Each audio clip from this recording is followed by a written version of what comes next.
Welcome to Flat Earth Debate, Uncut and After Show.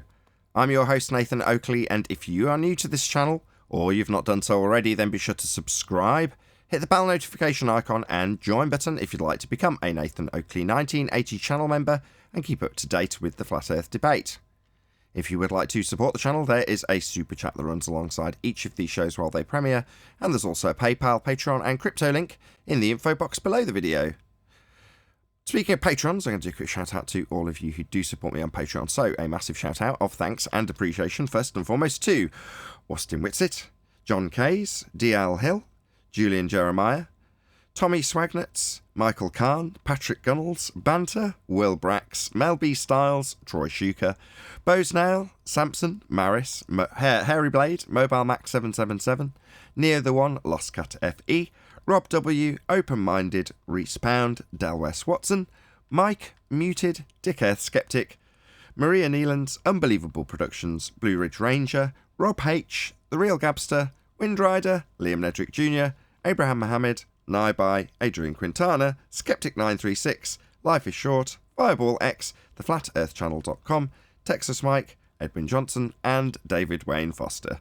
So another massive thank you to all of you for supporting me on Patreon. Now I'm going to hand over to whoever is in Discord and Google so you can enjoy their conversation while I set up for today's live show. So I can figure this out. Yeah, you see this thing? See this nice little red ball type thing? So now watch how it snaps back. You see that? Gotta look at that. Eli, see how that shit snaps back? It snapped back right in my eye last night. Busted me open. Now I really look like Rocky after the fight. Oh, man. See? Yeah, look. Oh, wow. Ooh, good thing it wasn't in your eye, you know? That's nasty. Ew, get it off. Busted me. Grim. That's not pleasant. The day before, it caught me like under the eye. I was like, wow. Yeah, you gotta be careful. It was the last cut of the day. I tried to just lean over and make the cut. Bam! It's like a weapon. Like to put a baller over there. Or anti-flat earther. Pay attention! Put your face right here. Did you contact your union rep or what?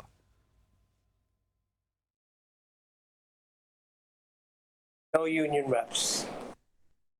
No union reps. Keep them away.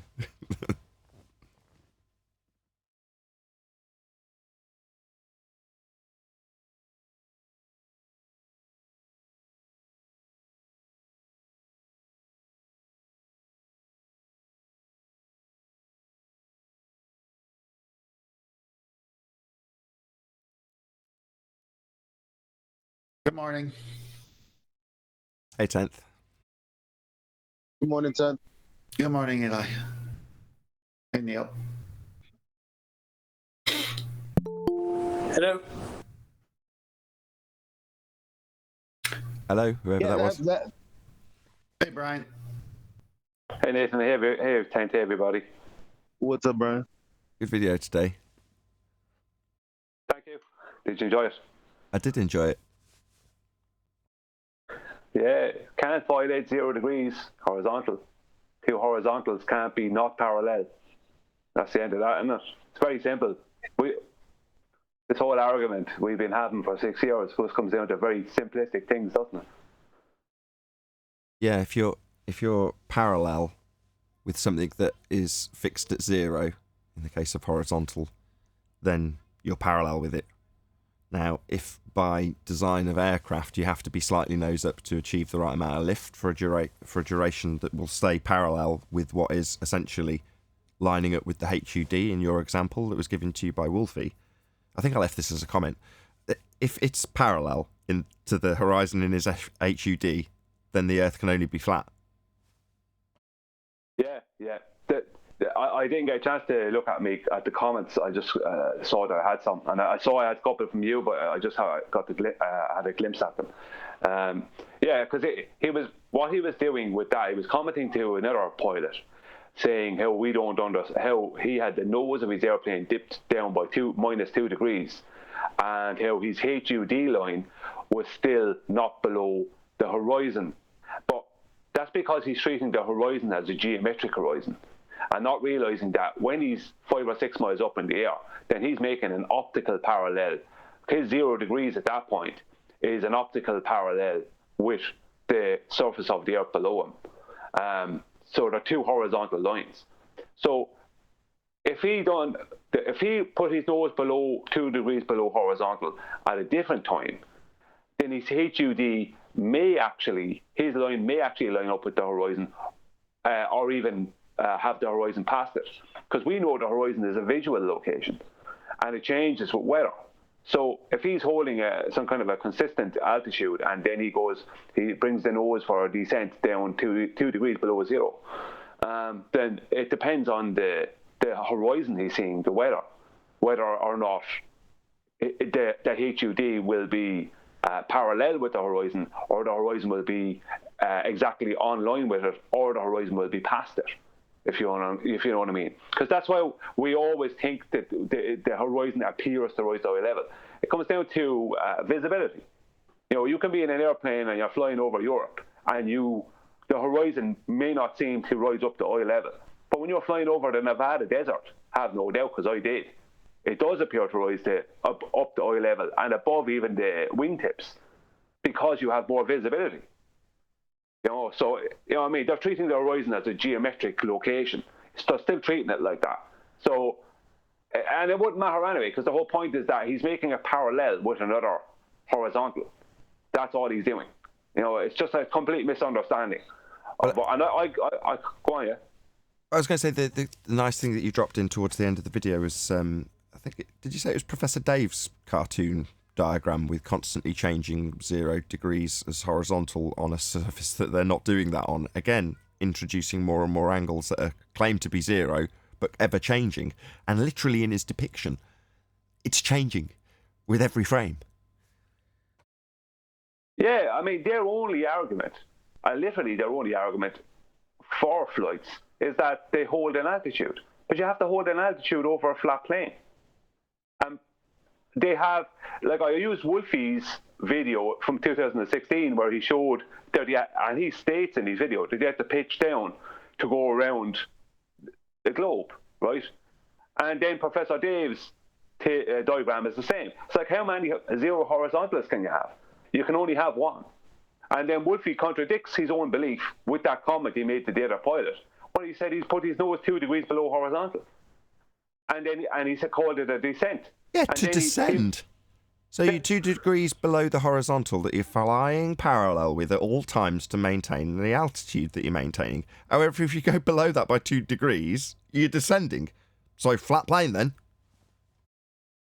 Yeah, and he even mentioned 0 as he didn't use the word baseline, but that's what he was meaning. I can't remember verbatim what he said in the comment, but he was speaking about the 0 degrees as his baseline. 0 degrees is his baseline. 2 degrees below that is a descent. I mean, how can you fly? How can you believe? We know we can't, but how can they believe that they're flying around the globe when that would mean violation of the simplest thing, which is 0 degrees horizontal? I'll answer you. You can't. I'll answer that, because you did it in the video again, although you didn't expressly say this, and I couldn't be bothered to type it out. But I just begging the question about 30 minutes into your video, as soon as you bring up that diagram. How can they say it? Well, because they say, if the Earth's a sphere, then my plane will maintain altitude over the sphere. The plane does maintain its altitude over the sphere, therefore the Earth's a sphere. It's just a begging the question, affirming the consequent, when they throw up a diagram of a plane that's not maintaining 0. It's changing its elevation the entire time in every diagram that progresses. So, no, it's not maintaining a parallel with a HUD that gives you a false horizon at a 0. You said he didn't say this, but baseline. Well, no, it doesn't do that, and your diagram doesn't do it either. So you're just begging the question that if it works perfectly and maintains altitude, it's maintaining it over a sphere. It's just a begging the question fallacy. Well, yeah, I mean, it's kind of like, if I'm on a sphere, then I have to be flying around a sphere. And we know it's a sphere, so I am flying around a sphere. That's the logic, isn't it? Yeah, affirming the consequent form of logical fallacy, exactly. If P, then Q. Yeah. Yeah, exactly. Q, therefore P. yeah, it's like like a realistic premise is you start with what you're actually doing.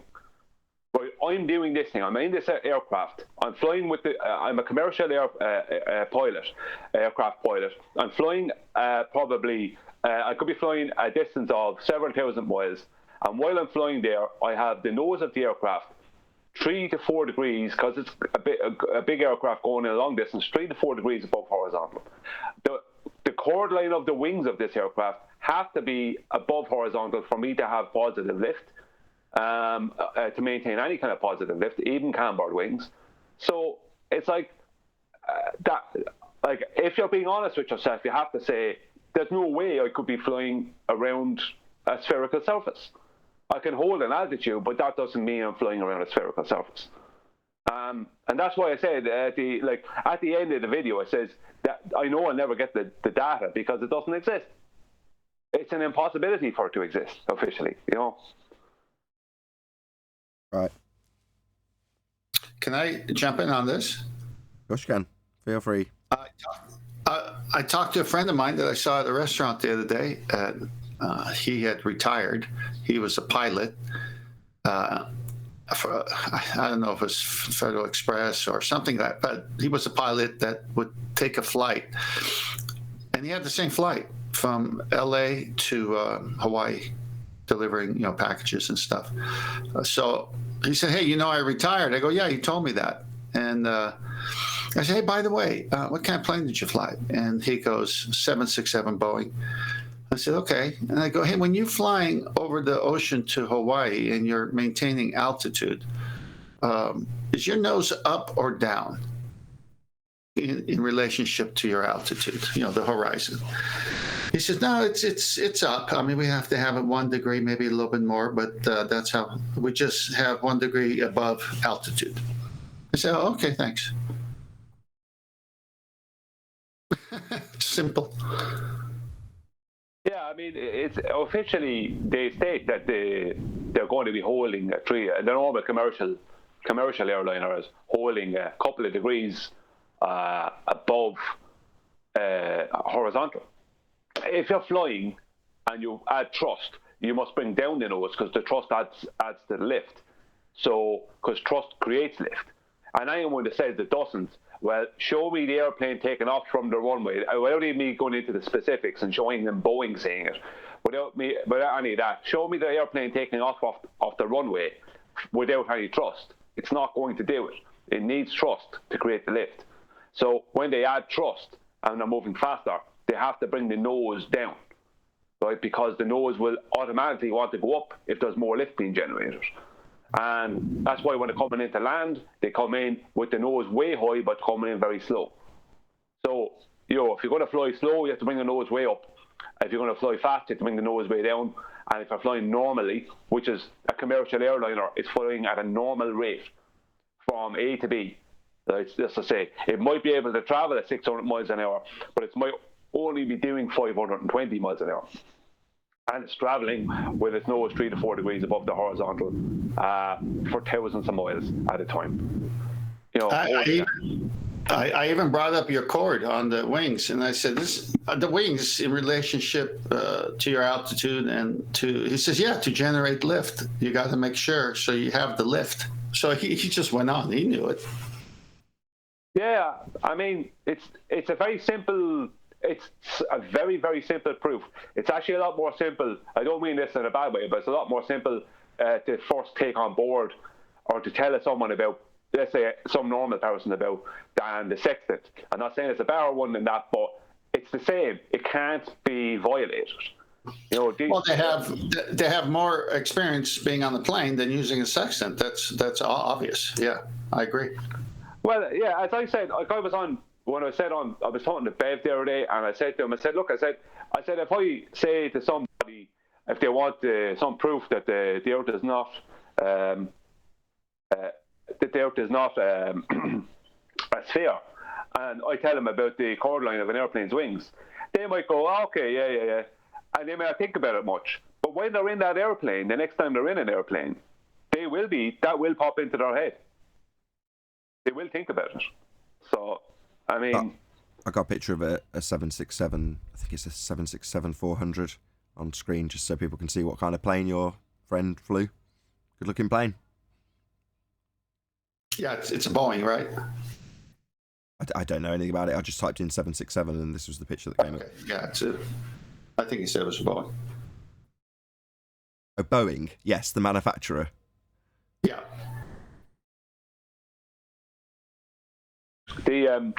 Well, I mean, I flew from a local airport to a golf tournament in a private plane, and we got up to, and I shared the story, 22,000 feet, and I'm sitting right there looking at all the instruments, everything, and he says, you can ask me questions, after takeoff and once we're at altitude. So that's when I started asking questions, and I said, so he says, so we're on auto right now for the duration until we descend.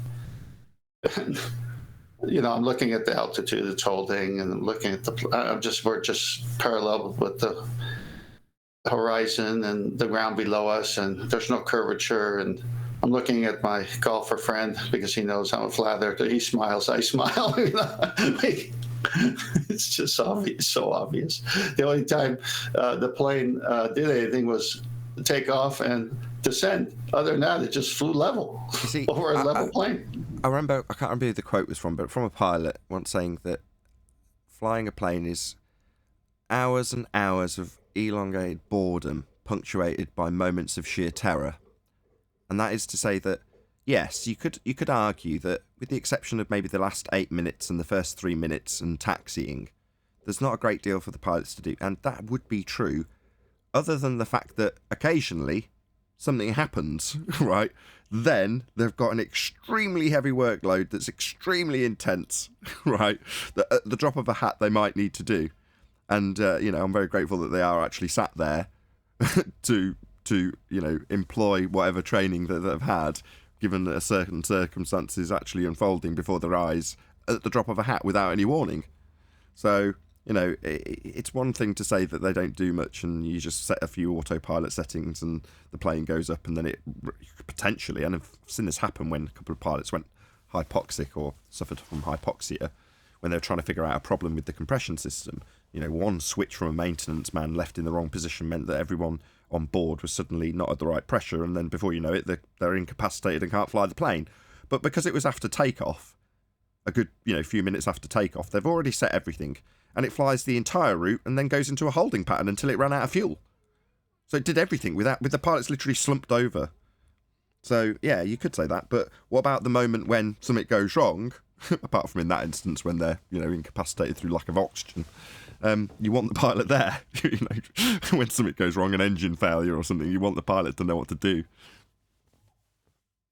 Yeah, that's true of many things, obviously. But when all instruments are working, engines working, he was just chatting to us about everything, about life, other subjects. He was not bothered. He just, every now and then, he'd look at something, and then as we came to the airport, he'd say, okay, guys, no talking to me at this moment. I have to communicate with the tower. And so he was very good with instructions, when we could talk, when we can't. And it was talk all you want when I'm not doing my job, and don't talk while I'm taking off and landing.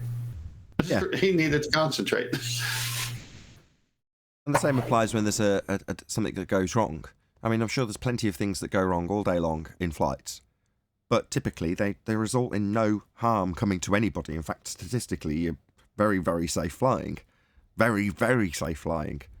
And it's because when there's something that goes wrong, yeah, the passengers might be subject to something that's a bit scary for a few seconds, but it's typically, in almost all circumstances, resolved by the pilot in an efficient manner that he's been trained well to do. Now, yeah, there's headlines about the disasters that occur, but they're so few and far between.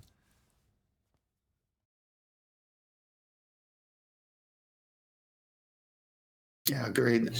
I only used to get scared on a flight in those times when I knew the pilot was under a heavy workload. That would be as soon as you get on the runway and the engines spool up, from then till, basically till the gear retracts and the flaps retract a bit later. Until that point, I was always on tenterhooks, really, really stressed thinking this is, if there's going to be a disaster, if there is going to be, in the unlikely event of all those sort of caveats, I'd be like, this is when it's going to happen. And then the same thing applies when you're coming back down to land. If there's going to be a problem, that's when it's going to occur. So that's really the only time in the entire flight that you should be stressed, because everything else, turbulence, everything, even being hit by lightning, I've been through it all and none of it fazed me. Because you're like, yeah, they could deal with all of this stuff. They've got plenty of time. They're really high up. They've got all the time in the world to sort problems out. But when you've got seconds before you're touching down, if something goes wrong then, that's a different story, isn't it?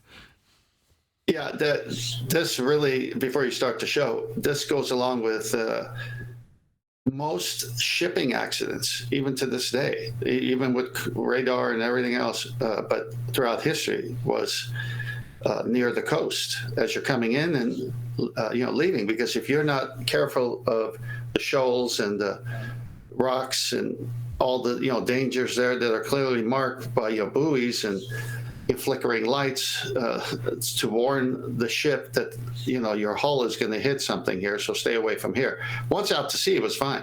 So most accidents, even today, is leaving port and coming back home, or leaving the airport and coming home.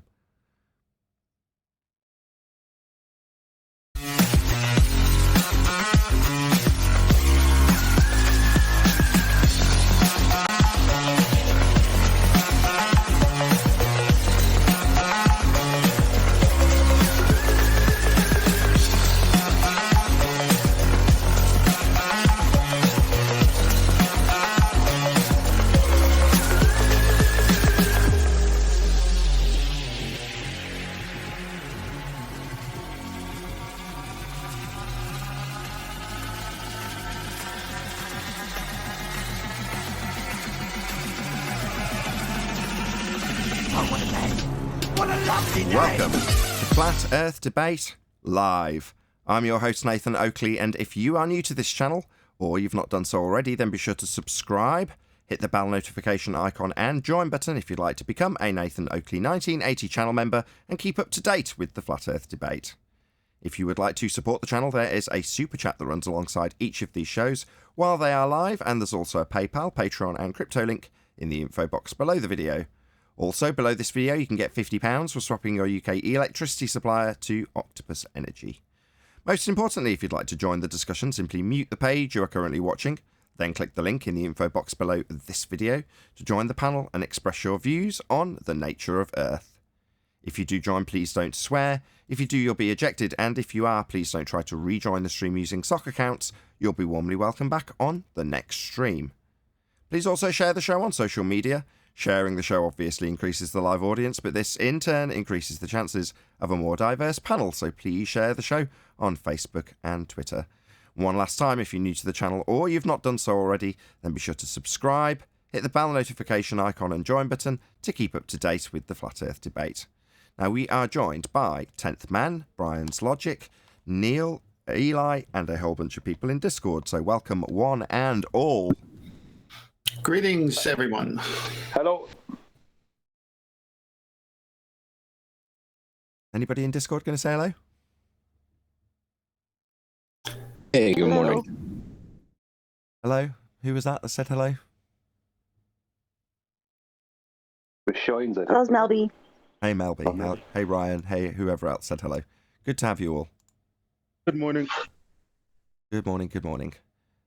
Any evidence of a physical geometric sphere edge that's a horizon formerly known as Earth curve? No.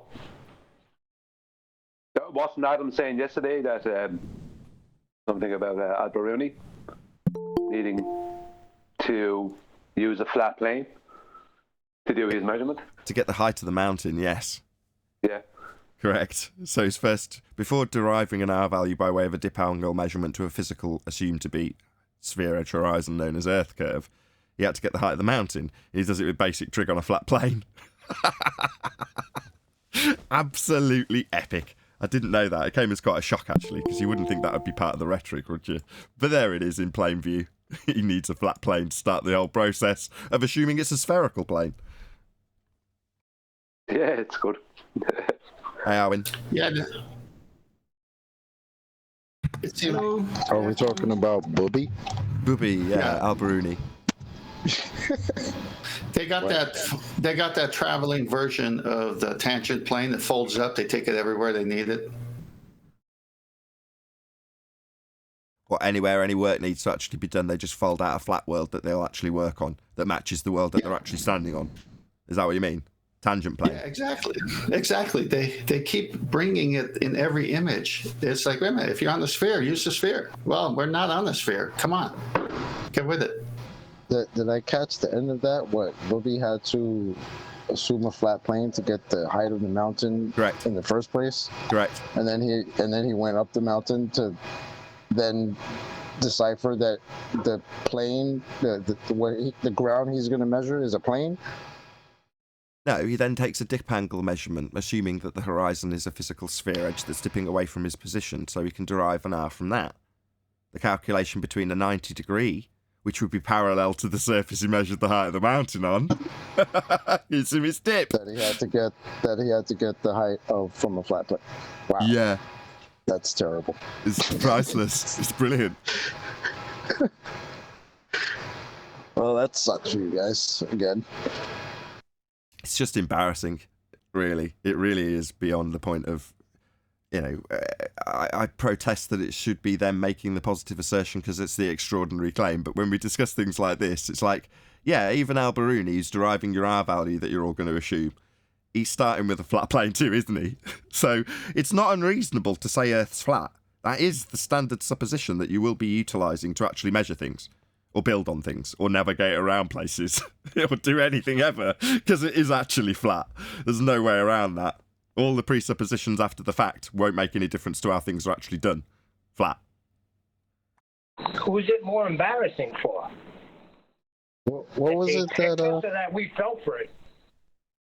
Both. What was it? I'm past that, Neil. I don't care. What was it that Andrew Thomas Young had to do all his refraction calculations on again? Flat plane. What was that? Ah, shit. Oh, that sucks too. Looks like him and Booby are in agreement there. Flat plane. Quick shout out to Brian's Logic. So Brian released a video this morning that's in challenge to Wolfie 6020 in regards to certain assertions that he'd made by way of demonstrating how a jet fighter in a little aircraft that's modelled, or a little model aircraft, I should say, physical model aircraft, moving around a spherical surface and how it would have to invert to be on the bottom of a presupposed spherical Earth.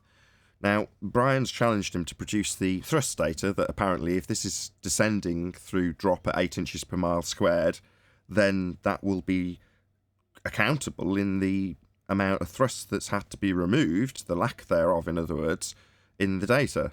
Now, as far as I could ascertain in the most recent video, although it's an aside from the point being made in the video, that's something that's not come your way or has not been forthcoming to date. Is that correct, Brian? Yes, Nick, first of all, thank you for shouting at me in the video. It's the thrust and the pitch data, because if he's flying several thousand miles in a commercial aircraft, then to deal with the drop value of a globe out, you would have to constantly pull back on your thrust. So you would have all the thrust data necessary to show that you're dropping this amount.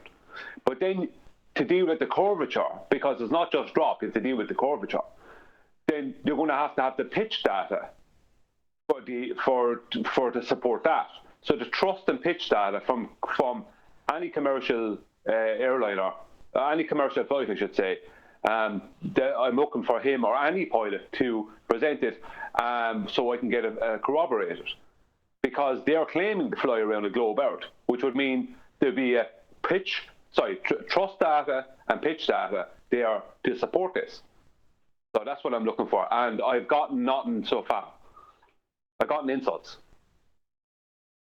Sure, and a load of conditionals from what I could get from your video today. So I've got it on screen now for those of you who want to actually check this out.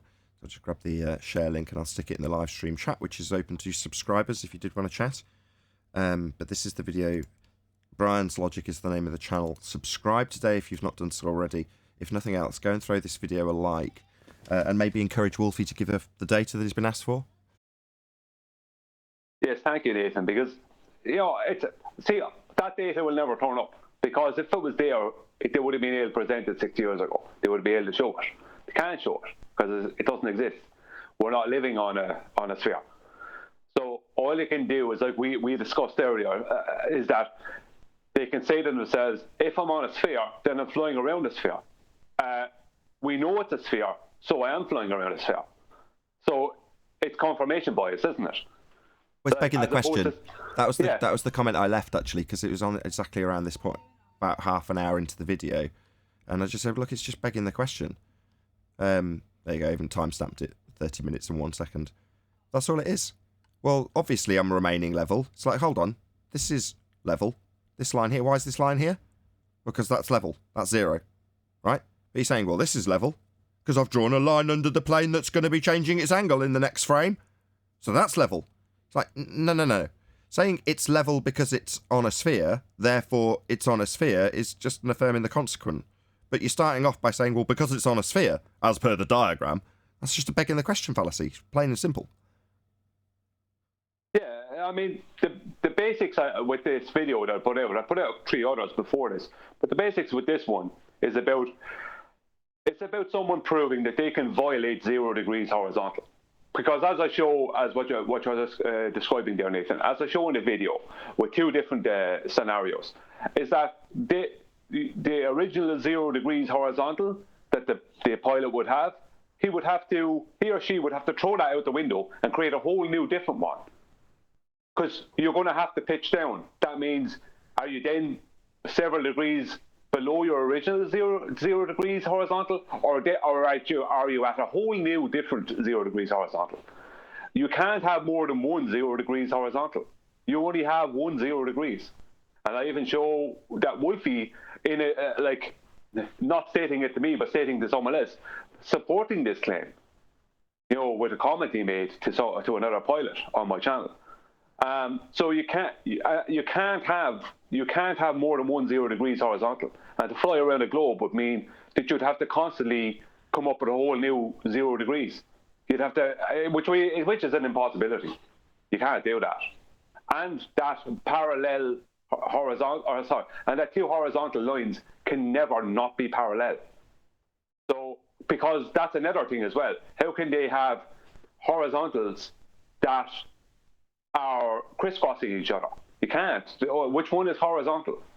You can only have 1 0 degrees horizontal. The rest of them are degrees above and below that horizontal. Isn't that true? Well, I've just stuck your types of, has it labelled, types of lines in geometry. I've just got that up and paused it on your video and had the video running while you were talking because it just happened to line up beautifully with what you were saying, obviously, as it's the video we're discussing. But yeah, I've got them on screen now. In terms of the main essence of the video, as opposed to getting data in terms of thrust or fuel used or whatever else qualifies what you're asking from Wolfie, you've got these certain parameters. Again, check out Bev's channel. This is something that he harps on about non-stop, right? These principles are never to be violated. Perpendicular lines, parallel lines, horizontal lines, all of these things that are utilised when you're flying a plane, and this is what Brian's pointing out, not the idea that you've got a movement between different angles like it's being shown by Dr. Dave or Dr. What's his name? Professor Dave. He's not a professor, but he calls himself a professor. Okay. Professor Dave. So Dave's showing us that, look, it's all constantly maintaining an altitude, right? But it isn't constantly maintaining the 0 degree horizontal, is it?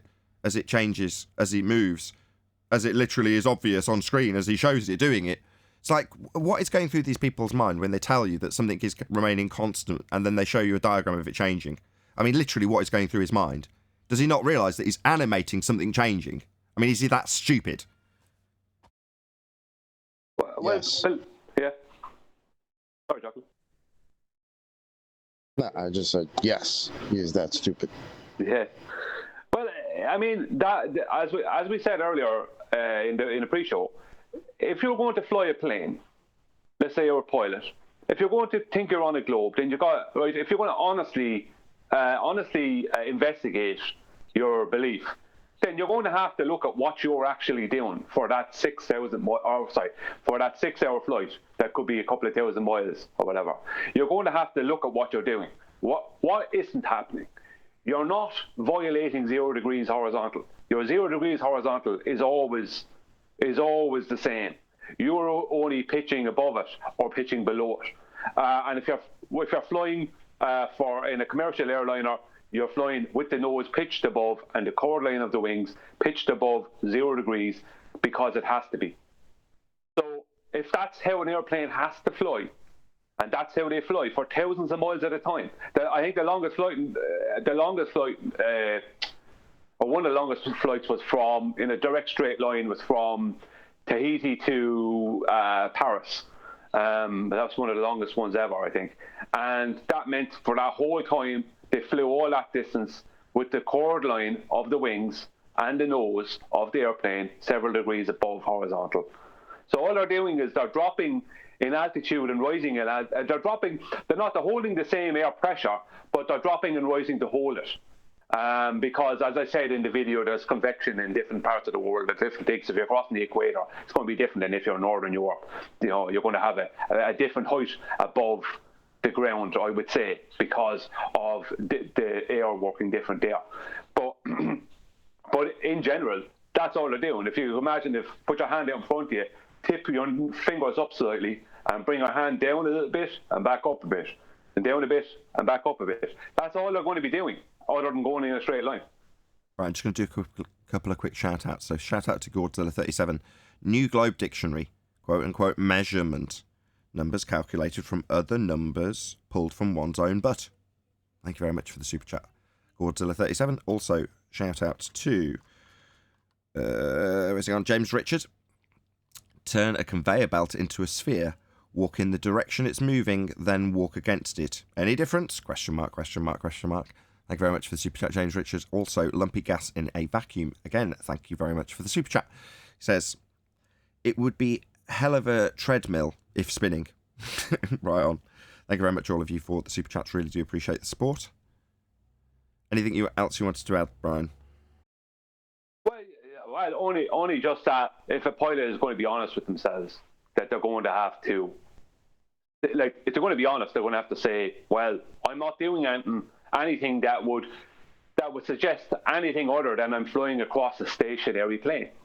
Like, in none of my videos did I point out the whole issue of the Earth supposed to be rotating. I didn't even go into that. So, without even going into this supposed rotating Earth, right, just dealing with the drop in the curvature, it's not there. They have no data for this that they can support and provide. There is no evidence for this. If you're a pilot, there's no evidence for this. You can only believe you're on a sphere. That isn't it, with all other things. I could have sworn I've heard pilots say they've seen mountains 1,000 miles away. How the hell are you doing that? You're flying around the ball? No, how does that happen? But let me just round this out by doing a proper shout out again. So going by in the chat, as you can probably see on screen if you're watching, as opposed to just listening, is a link to this particular video on Brian's Logic's channel. So I'll say it again, this is the channel, Brian's Logic. Subscribe today. At the very least, go and give him a thumbs up on that video. Maybe throw a comment. If you're an anti-flat earther or a globe believer, feel free to justify how changing, in obvious terms, your position when depicted in the way that it is on screen now, how that can anyway be justifiable as staying the same, which is essentially what's being argued. Also, if you can encourage Wolfie6020 to provide some of the data that shouldn't really be justifiably hideable or confidential, I agree with Brian. Okay, well, if you're sinking around to descend around a sphere that you're apparently flying around, then show us the data that backs that. If it is, then great, we'll have a look at it. But if not, why is it not being presented already? So that's it. Brian's Logic channel. Subscribe today. It's so ass backwards because we've had arguments with Globers who tell us that the pilots assume it's flat. And why do they assume it's flat? Because it's so big. So it's funny to me when other pilots or so-called pilots now want to argue how round it is while still assuming it's flat when they're flying. And when are they taught to fly around the ball? When does that happen? It Because doesn't. even the FAA says they assume it's all flat and stationary. NASA says it. When they became anti-flat earthers. Is that what it is? Another shout out to Ben White, who says plane geometry, geometry over a plane. It's just semantics. Right. Good pun there. Nathan, I got some slides that will correspond to what Brian showed in that first slide you started from his YouTube, his latest video, the plane over the sphere. Okay. So there's several slides there, Master B. Go ahead to the first one. I'll wait till it's on screen here on my phone so that I can follow you. It's the first one with the lighthouse. Very blue. I believe so. Okay, got your black and blue one on to begin with. Yeah, I'm just waiting for the screen here. Okay. No, not that one. You gotta, there we go. Okay, so celestial body sextant angle. So here's about off the shore. It wants to know how far he is from the cliffs, the lighthouse. So I'll go to the next slide.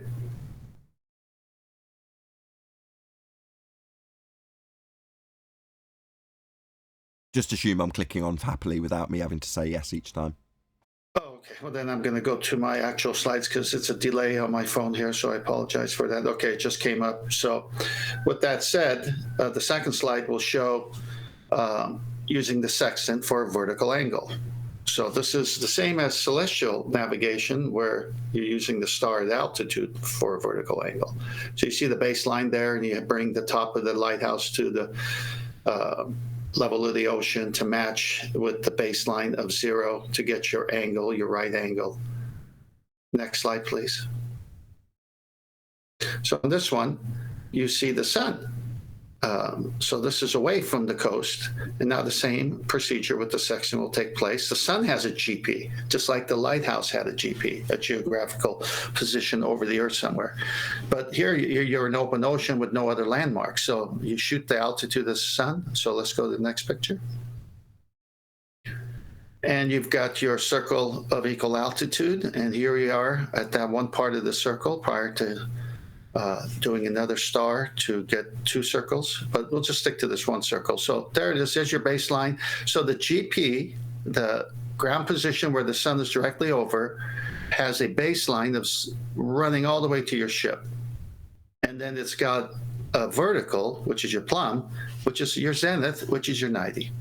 You can't get around this. It works the same way in the previous pictures next to shore as it does here in the open ocean. And then there's your hypotenuse, which is you holding the sextant. Now go to the next picture. This is the one that matched Brian's plane, except this one's on the sphere. So now try that. Try how the sextant works and transpose how it works on the sphere. Does this look like it's going to work, Nathan? Say again. Does it look like it's going to work? No. Yeah, when you transpose a triangle on the ball. Does this look like it's a real deal here on the sphere? Can you get that right angle when it's up in the air like that? Is the sun pointing directly down or away? It's the real deal holy sphere. Okay, so hopefully through images people understand that the sextant doesn't work with the bendy lines that they want it to work with. It's this right angle triangle that's got to be on a flat plane for it to work. Any comments before we move on? Honestly, that picture is hilarious. Stupid freaking nonsense trying to measure angles on a curved surface. How ridiculous is that? That's made to be ridiculous when you're in 4th grade. When they teach you how to measure an angle with a protractor. Like, let me let you in on something, Chocolate. I did nothing in Photoshop or anything. This is the way it was presented to prove you're using a sextant. Where? Where is this from? I'll send it to you. But the point is, this guy's trying to. Oh, come on! You're telling me this picture with the one I'm on now, with the boat? I didn't do it. Listen, this is why I'm having so much fun with this. I didn't do any of this. This is straight off of the channel. Okay, I'll Please take you link at your that. word for the now, and you don't tend to make this sort of stuff up. Okay, if you're saying this diagram's actually in use, I can't quite believe this. Really? Yes. Okay, fine. Well, it's shocking, but they believe it. Okay, go to the next one. What I'd like to point out just before Nathan moves on to the next one is the base of the triangle there. Now, I'm not pointing out the obvious that it's obviously flat, but the length of that, if you look at where the star, if you come down along the zenith of the star and you carry that line straight on, where does that land on the globe? So the base of that triangle is nowhere near in length of distance to where the zenith of that star would end up. If you bring that zenith line straight down to touch the globe, it's going to be, if you're talking about distances, you're talking about hundreds or thousands, 1,000 miles out. So, Good segue for my next slide, which you can comment on if Nathan goes on it, because you know what to say on it. Okay, so this is where Brian, you can't see this image, but the one that's next in the slideshow on Sky, Brian, is you've got 3 ovals, the tops of ovals sat on top of a sphere with triangulation being done, but you wouldn't have radii for any of them. Yeah, I mean, this means these 3 ovals here are suggesting that radius lines can be curved. So, that's impossible. Yeah, so unless you assume these are chords slicing the top off all 3 positions, I quite like that work, but there we go. They're not. They're just drop circles on top of a, suggested to be spherical surface.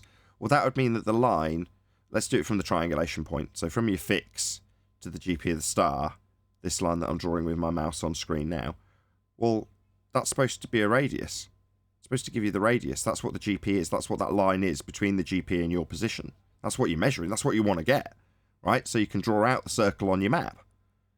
But suddenly the radius that you've got is curving upwards to this GP position, or is it curving downwards? I mean, who knows?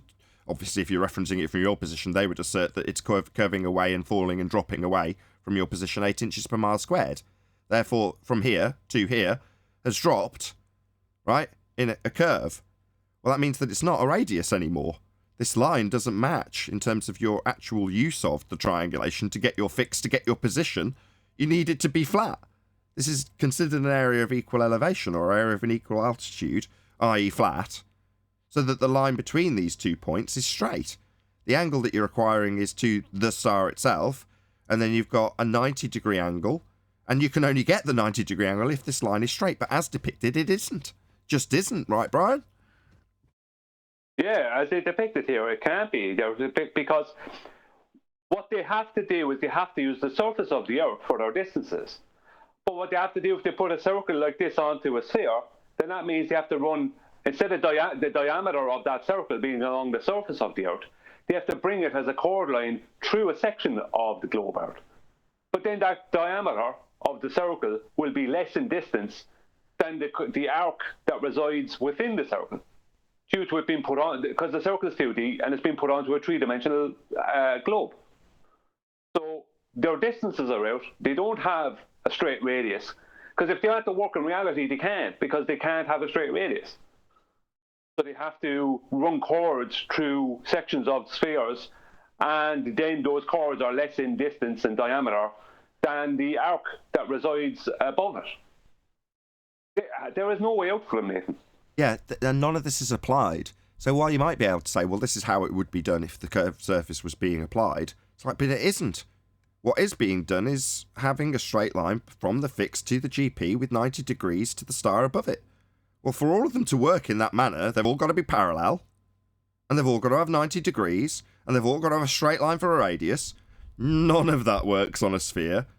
And this apologetic diagram that suggests it does is just useful for us to show how it doesn't. Yeah, you can move on to the next one that Adam made for us. Yep. Go ahead and comment on that one. we've labelled this one the diorama melted on a radiator version. So these boxes that are at 90 degrees in these positions aren't 90 degrees anymore. So this is the original diagram. The one on the right is the original. And as you can see, you've got a 90 degree, and all of the lines coming down from each of the stars that are being measured in this example, S1, S2, and S3, all of these lines are parallel with one another. And all of these lines are meeting at 90 degrees to the surface, and all of the lines obviously being 90 degrees parallel lines intersecting gives you 90 degrees at this particular location. Now, where Adam's distorted the image, he's still got it depicted with 90 degrees, but that's what you lose once you curve any of these surfaces away from the position that's being triangulated. So this is representative of the surface curving away exactly as depicted here. So if you imagine that now we're drawing out our position here, that's this position here. Well, unfortunately, you no longer get 90 degrees to the GP of the star because the star stops coming in parallel, actually parallel, i.e. it's dropping to a zenith position 90 degrees from where it is above, with 90 degrees to your position. You know, those two assumptions must be in effect for this to work, and doesn't in the diagram on the left because you lose the 90 degrees in every single direction. Great diagram. I love this diagram. Adam's masterful in this. It's a single circle of equal altitude. So when the sextant is being used, it has to be accompanied with time tied to Greenwich, which is the prime meridian, east or west, to your local time. And you have to have the GP of the 64 navigational stars that they use. So if it's the sun, let's say S1 on top is the sun. So the sun is directly over somewhere in this vast ocean that you're on. And so that would make it the GP. That's that vertical straight line down. The altitude is zenith. Zenith is altitude. It's the highest point in the sky directly above you. So it's a straight line down. Now, O is where you are, somewhere on the circle. And that has to be your baseline. It has to be flat, it has to be straight, it has to create a right angle. That's why you see the square there. It's a symbol for 90 degrees. And then your angle is what you're shooting with your sextant. So then when you get that, you refer to the book, which tells you the address of the star at high noon, wherever it's at, compared to where you're at, because the highest point in the sky usually is high noon, but it could be a few minutes, either way. The whole point is you're somewhere on that circle. Next slide. Now, when you do 3 of them, you have 3 circles of equal altitude. They all cross at one point, and that's your fix. As it says here, by measuring the angles to 3 known stars, the observer knows its location. Now, in order to get 3 GPs that cover distances of thousands and thousands of miles to get your fix, and all of them have to have a right angle, that's flat, that's straight, that's a baseline of 0. And the fix is where they all meet. This is how the sextant works on the flat plane. Always has, always will. But then they make you think it's happening on some sphere. And they're saying we're getting the angle from the center of the Earth. Well, that won't work either, because that's not the way it's done. Second, they say we're getting it this way, but then Nathan and Brian just went over the chord, that arc. If you flatten that arc, it's a different distance. So that doesn't work. Everything they do falls apart because the sextant destroys the globe. It is the year of the sextant, 2021. Epic. Thank you. Good slideshow, good presentation. And I want to keep hammering this home over and over again, so I'm more than happy to go through this every single day. It's one of those things that people will appreciate the simplicity of it once they understand it, but until you do, it does seem and is complicated. Well, that's why I keep it to what the sextant is and how could it work and when does it not work, because the minutia of details to get the actual fix, all the different things, it is a very detailed subject. And go ahead and do what I did. Spend 18 months on it. Watch every video, learn it, but then you don't use all the other superfluous or other, machinations of how to do it. Go back to the basic instrument itself. How does it work? when can it not work? Okay, and that's where I form the argument, which is it's an angle measuring instrument. It takes the horizon and an object in the sky, or the horizon or a lighthouse, and you triangulate. And you need a right angle, which means it's got to be flat all the way to the GP of the lighthouse, as well as to the GP of the star or sun that you are sighting. It's that simple. Keep it there. Don't let the ballers take you anywhere else. Well, it was interesting yesterday because we had a friendly on our own side that was quizzing you on it. And, I didn't have any answers for him, but you knew all of them off the top of your head and could concisely summarise the point that you were being asked about. But whilst reiterating that minutiae isn't necessarily important and why it's not necessarily important and what is important after every challenge. In other words, you didn't just say, well, I don't know. You said, well, I do know. Here's what you're asking. I can't recite anything in particular that he gave you, but I remember commending you for knowing all of those details, regardless of whether or not they were useful to the point. The point being you need 90 degrees to the zenith position of the star, known as its geographical position or ground position. That's this 90-degree box. And for this to work, you've got to have straight lines between you and those stars in terms of their position below them. And that's how you triangulate your position. Doesn't work when you start bending the positions away from you on a spherical surface, and that's all that matters. The rest of the triangulation, dip angle correction, I would agree with your assessment of that. It's worth mentioning, but it's not really the be-all and end-all. And I think a few times it's come up that, if the distance was so far away and you're only on a boat, potentially a few meters above the water, the dip angle correction's not even that important. As soon as you start doing it from an aeroplane, then it's critical. But there's obviously certain parameters that need to be mentioned, certain ones that could come up in discussion that aren't really relevant to the point that's being made. But like I say, you had all bases covered. I'll promote that show, actually. It goes out on my second channel, that's Nathan Oakley, tomorrow evening. So that's Saturday, obviously, watching this live or watching it on an after show, that might not make any sense. But tomorrow, that's Saturday, I believe it's the 28th of August at about 9 p.m. UK time. That show comes out. It's an extended show with a lot of good discussion in it around this subject and challenges coming in regards to how the proof may be valid or may not be valid. And as I say, everything got covered by 10th Man. QE piped up, put his 2 pennyworth in at various stages as well. As we're plugging this, actually, I might as well plug the other show that's going to come out. The Discussion Chocolate, do you remember, with your co-worker? I trimmed that out.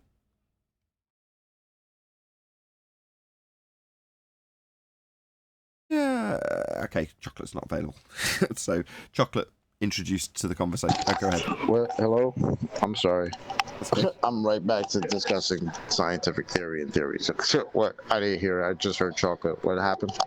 I was going to say that the very nice lady that joined the other day, I took that section and trimmed it out. I gave it a title and edited it down, made it a bit more concise, got rid of a few ums and ers and gaps and so on. But it's called Gravity Science Candy. That's the name of the video, and it's got a picture of a unicorn and some floating candy, etc. in the thumbnail. So look out for that. That's going to come out tonight. So again, if you're watching this live, that'll come out at about 9 p.m. UK time on this channel. That's Nathan Oakley 1980. But I just thought I'd let you know, Chocolate, because you were involved in the conversation, literally holding the phone under her mouth. I thought you might be interested. And literally talking to her about it right now, so that's funny. So I'll let her know.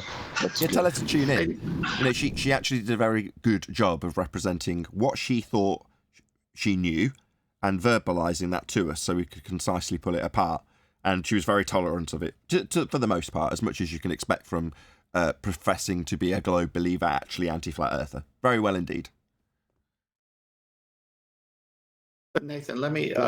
Do you want to tell her? Do you want to tell her one more time yourself? She's right here.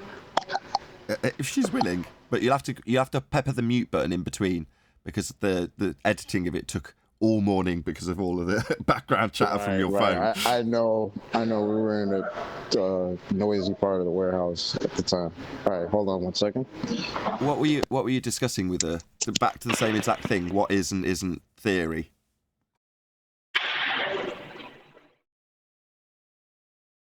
So to recap from anybody, you can gather this from the show that comes out at 9 o'clock. But there was hello. Is that Candy again? Hi. Hello. I am not arguing with you again. Well, we didn't argue last time. Well, we had a discussion, a nice frustrating discussion, and I think I walked away with a headache again. So, you know. Yeah, cognitive pain. Again, very honest of you to express that, because we tell people that that's their pain that they're sharing with us.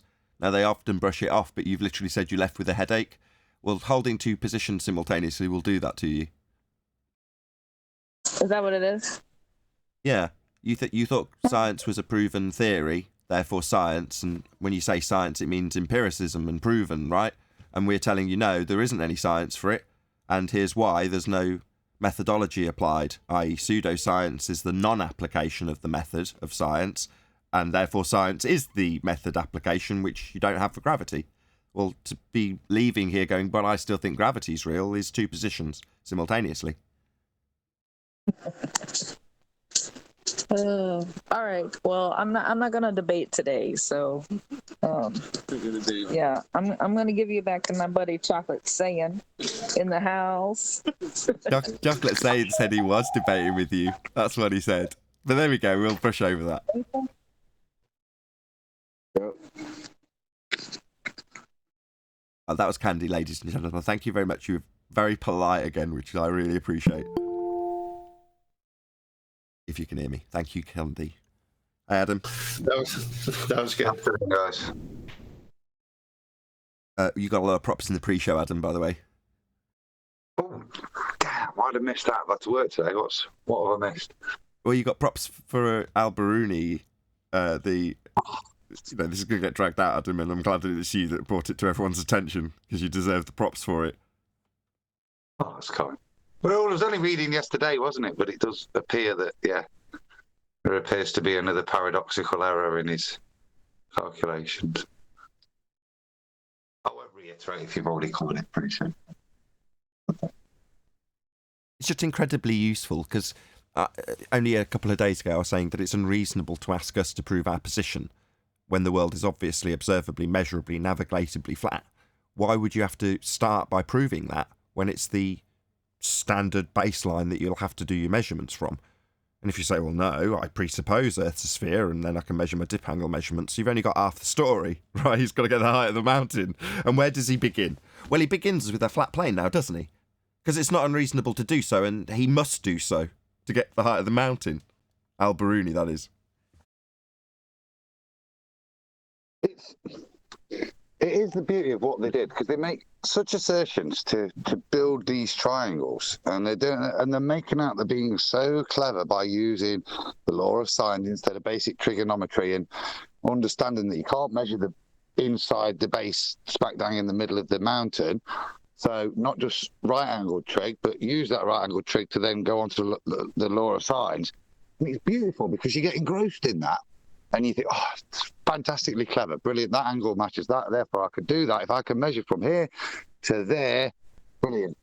And it's not until that I went, but there to there is on a curved Earth surface, which destroys every bit of logic you've used prior to allow you to make the assumptions, because triangles have straight sides, not bendy sides. So it just destroys every bit that you can then derive from that, because his basic premise is the Earth is flat to be able to calculate the height of the mountain. Indeed, and the other person who got props out along with Brian for a different subject was Bev. You know, these geometric principles are what Bev laughs in the face of Globers on a daily basis with. You know, it just tells them what the principles are, and it's like, those principles hold true, Earth's flat. Now, he doesn't say it in those terms because he doesn't even profess to be a flat earther. But by the same token, he recognises the obvious and observable flat plane that we dwell atop. That goes without saying. He just doesn't want to, I assume, I speak on his behalf, I do apologise, Bev, that he doesn't want to be associated with all the nonsense and maps and all the other things that have been pigeonholed into that category, flat earth. He doesn't want to be one of them, neither do I, to be perfectly ruthless. That's a very fair position. I mean, you know, and anyone who would challenge that's a very fair position, okay, fine. Don't add the caveat whenever you tell somebody that you're a flat earther then. Just let them think whatever they want whenever you say, I'm a flat earther. Nathan, I put that link to the video and I timestamped the mark. It's a very short video anyway. I think it's just under 5 minutes. But you could scroll through from the beginning up to that mark, and you could see I didn't do anything. I just went to it, and he's the one that put that image. Okay, I'll scroll through to it. You say 116, right? Yes. Okay, let's have a look.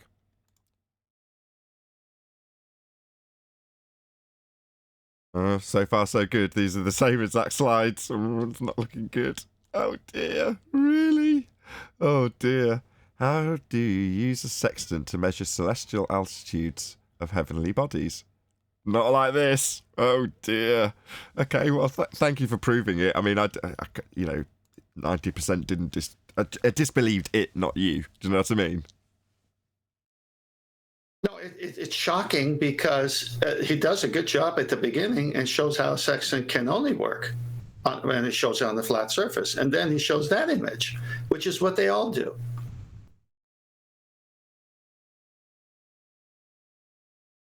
Looks like he's given a good description of how the sextant works. He's got a sextant. He's showing how it works. He's showing how he measures the angle. Yeah, that's a different one. That's a different guy. Different. He's got a good series on it too. You know what? I think? The same thing I think about people in academia or people with these scientific publications, that say certain things that don't necessarily say, hey, I'm a flat earther, just like we were discussing with Bev. I think that this guy is showing this on purpose. Like he knows, I feel like he knows how ridiculous that is. I can't see it any other way. I'm sorry. That was Mystic Meg, our divining people's thoughts correspondent. Thank you very much, Meg. You'd be surprised, Eli. They are begging the question so much that they have this foldable tangent plane. And as long as they could take it with them, really, it's comical. So you got to take a flat Earth with you wherever you want to get a real measurement, and then you got to then say you got it off a curved surface when you already know you can't get an angle from a curve. That's the level of how much it's got power over them. The sphere image.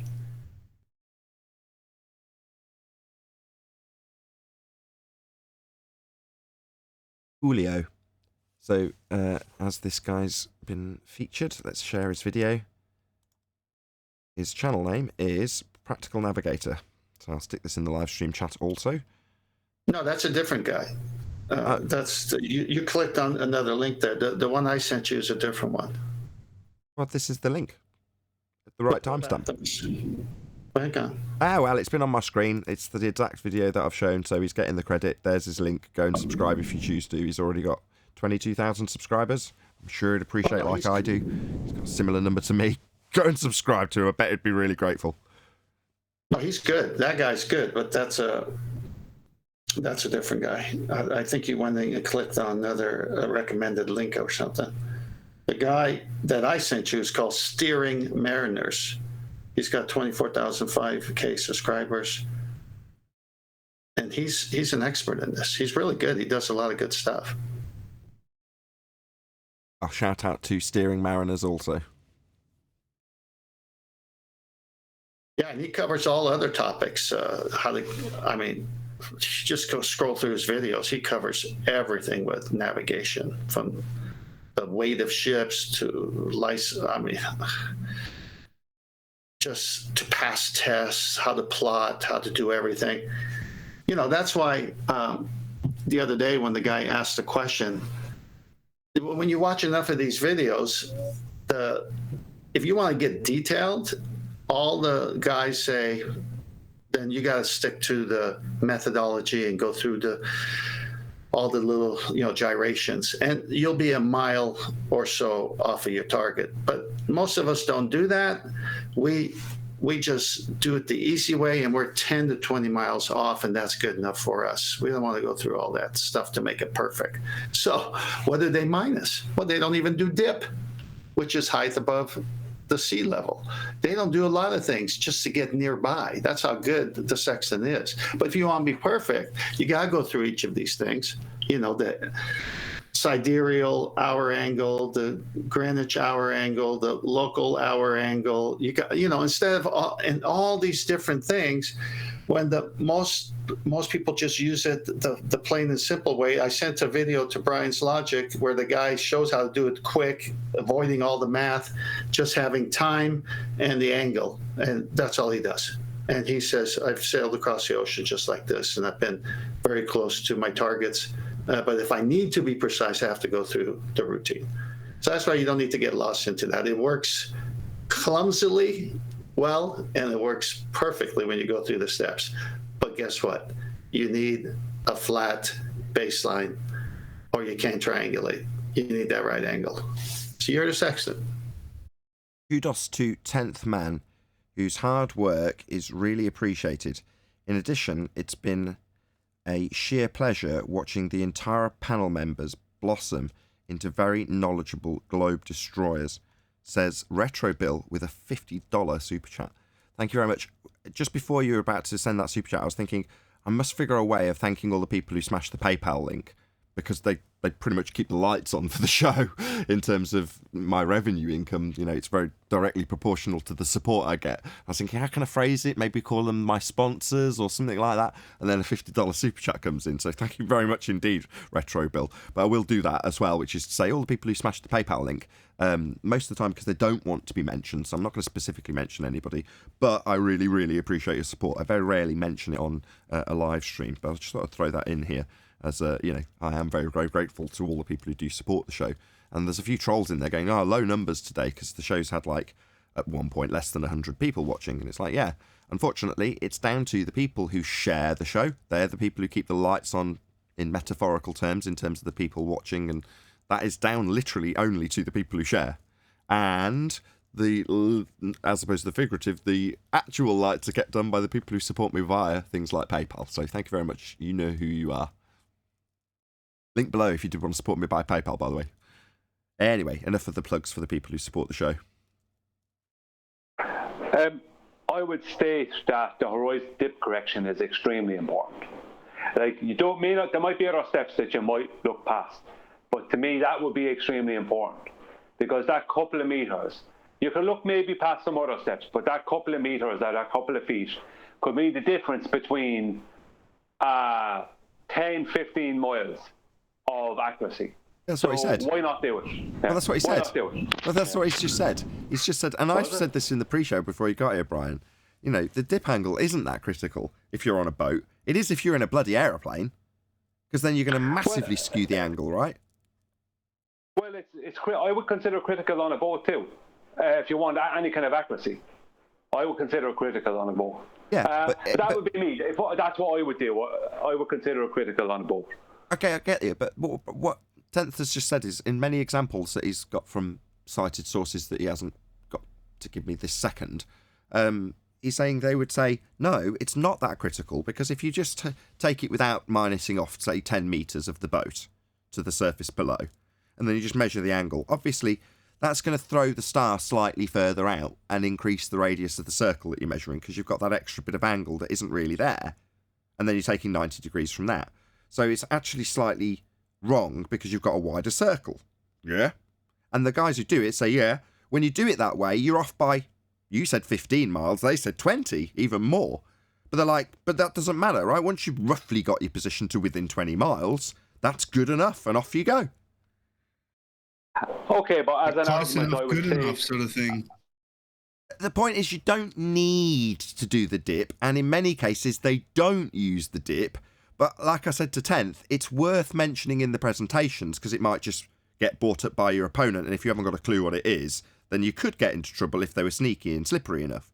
So it's worth mentioning, but by the same token, there's plenty of mariners who just don't do it. Okay, from a globe believer's point of view, what I would now say is that, well, it doesn't matter the distances then. So the argument you're making concerning the diameter of the circle being less than the arc doesn't matter, because it all doesn't matter. See, I would never do that. No. The horizon dip correction. No, that's a different subject. It's a different. No, hang on. Yeah, you're missing the point. You're giving the globers a little. Hold on, Brian. Brian, are we talking about the same dip? They've got a dip from 90 degrees in like with Alberuni, right, to the horizon dip, how much it's dropped when assumed to be a physical horizon. The dip we're talking about is just the measurement of your position above the sea. You're starting. I know that, Nathan. Yeah, I know that. I was trying to lead you down the right path to keep the horizon dip correction as part of our argument, and don't sway away from there. Because any loose, well, that's not. I'm sorry, but that's not what you're after saying on this show. No. Let me explain. Please. I always explain dip the proper way because it's just height above sea level. That's all dip is. Okay. Yeah, but you're saying it doesn't really. Hang on. No, I'm saying. Hang on. All right. I'm saying that in 18 months of watching videos of people doing this, if you want to do it clumsily, not within a mile, but off by 20, they say they don't even do it. That's all. That doesn't mean it's the way to do it. It's just these people don't want to go through the sheet and all the things and minus this, plus that, do this, do that. They don't want to do all that. They just want to do this and that and get within 20 miles because their radar is going to pick up land anyway when they're within 20 miles and they could see it on a good day. That's the clumsy way of using the sextant, not the proper way. The proper way is to take dip. The proper way is to go through each of those things. That's all I said. Okay, fine. Yeah, Brian. Always... Okay, just let Brian give his concerns. Fine. Go ahead, Brian. Thank you, Nathan. We should always, what's the word I'm looking for? Put emphasis on the dip angle, the horizon dip correction having to be done. Because if I was a globe believer, I would be using this kind of, the kind of talk that is going on today as like, well, if it doesn't matter if you're out a bit, you might just only be out a bit, only a little bit sure if the arc is more than the chord. So we can do it on the globe, so we're on the globe. That's where I would go. I see. Okay. I understand your point. Let me reiterate it on your behalf then. So you're saying, based on the fact that in part of Brian's presentation, let's just go back to the slide that was used. So in this depiction of a globe, and they're saying, yeah, of course, well, Brian's argument is to say that from the centre, i.e. the GP of the star, to your fix, if it's on a sphere, is curved, right? What 10th Man is saying is, if from this position you're measuring out to the horizon to get 90 degrees, yeah, let's say the horizon sits in this square that's representing where your fix is. Let's say that's the horizon that you originally take, and you don't measure dip to get that degree of accuracy. Brian's argument is to say that because the horizon, which is approximately here where this box is from the position that you're measuring, if you don't take off dip, they would just say, well, if you can say that this distance to horizon, it doesn't matter about a few feet or a few meters above the boat, minusing it off, then it doesn't matter about this entire arc to the GP of the star. What's the difference, would be their argument. Now, my response, Brian, would be to say, well, it's a massive difference because suddenly you've got an arc to the GP, which is much further than the horizon. Much, much, much further. Therefore, the arc that we're talking about there isn't even the arc that we're describing anyway, because we're getting 0 from the horizon, not from the GP. Now, they are one and the same thing once you've minus dip correction off. So I'm going to change my tone and actually side with Brian and go, he's right.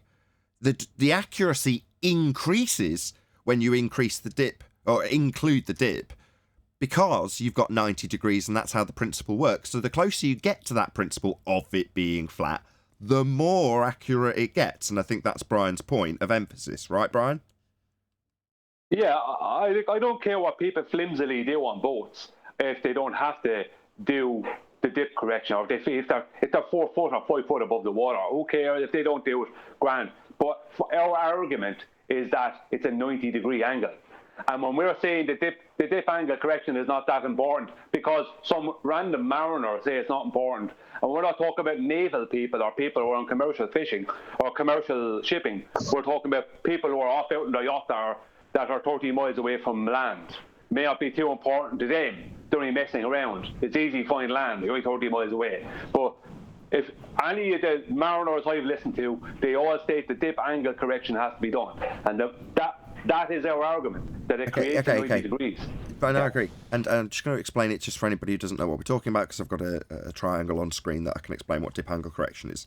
Now this R value that we've got here is a straight line from the centre of the circle that represents a flat two-dimensional circle that is equal in elevation in all directions. And below it is the position where you've got the star. That's what you're measuring when you are at this position O. Now, if you are at this position O, the dip angle correction, and I'm going to exaggerate this, is to say that the surface that you're measuring isn't necessarily where you're taking the measurement from.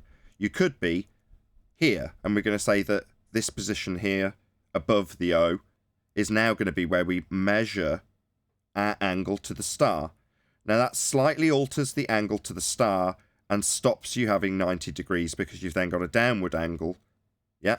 So the dip angle correction is to then take that and minus the height that you are above the ground that you're measuring. So the dip correction is a sort of weird term to use for this because it's a height adjustment. All you're doing is saying, I'm on a boat that is X amount of height above the sea. And the sea is what I am going to be measuring as a flat plane to the GP of the star at 90 degrees.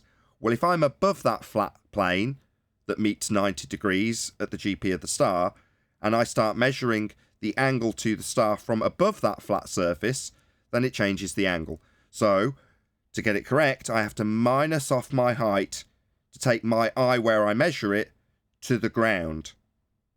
Now, further to that, just for 10th man's point to be illustrated, because it doesn't throw you off that much, you can still do it without minusing off your height. Now, my argument to this originally was to say if you're in an aeroplane and you try and do this, then it throws it off massively, whereas if you're a few metres above the sea, it doesn't throw it off so much that you need to worry about it, and that's 10th man's point. But Brian's saying, no, the whole point and proof is that for the geometry to work, it's a flat line to get 90 degrees. Well, as soon as you fail to minus your height above the flat plane, you're not getting 90 degrees. Therefore, as a geometric claim, it's unreasonable to start saying, don't worry about dip. It's like, well, then you're bastardising the geometry that you're utilising to make your proof make sense. That's Brian's point, and I agree with him. How you summarize that, Nathan? Because at the end there, I came around. Yeah, that's a good point. All right, but just let's not forget, these are not professional shipping captains or Navy officers. They always go through. No, that's not what it's. Brian's argument isn't about how the application works. It's about how the geometry works, and the geometry proves it's a flat surface. Now, if you bastardise the geometry because you're not doing it because you're not professional, that's got nothing to do with how the geometry in the first instance works, and that's the seat. That's the root of our proof in this regard. And Brian's saying, don't deviate from the actual proof, even by a couple of degrees, because then they'll just take that and massage in their own curve Earth to the GP and all the rest of it. Just stick to what it is. It's a flat bottom triangle. Yeah. So then boards can claim that it does still work on a sphere, right? No. Why are you missing it? It's an angle. No, hey, you're missing my point. I'm sorry. I'm not missing your point. Let me get. I'm the reporter who's telling you what I heard them saying. You're shooting me. What's your problem here? He's not arguing with the mariners. He's arguing with the application of the geometry by example when using the mariners, who just use a loose version of it because it's not too concerning to them that if you're not minusing off your height above sea level, you're not getting a perfectly straight flat line. And our argument is that it's a perfectly straight flat line. Therefore, we better include that in our argument, is Brian's point. All right.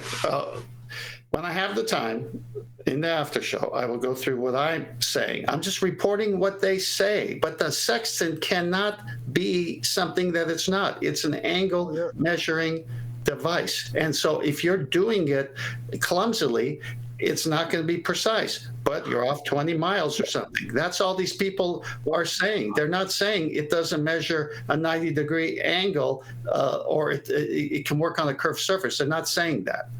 Perfect. We will go through it in the after show. But with that, I'll say if you are watching this live on it, then this is where we bid you farewell, unfortunately, because there is going to be an after show to follow.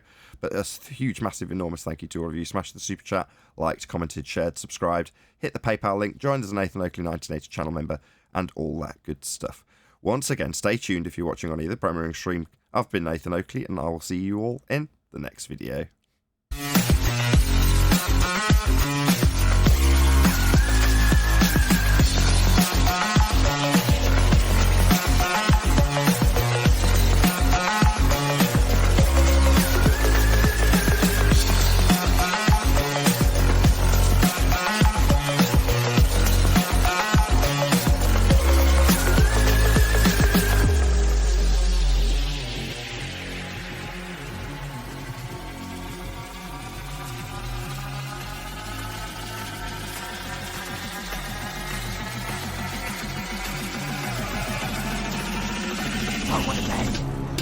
fucking name!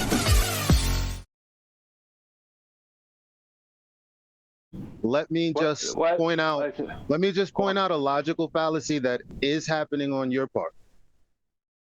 But let me wait until Nathan comes back. No, we're back. I think we're back on. Okay, so I don't know if you've been listening the entire time Tenth's been talking, but you're committing a red herring fallacy.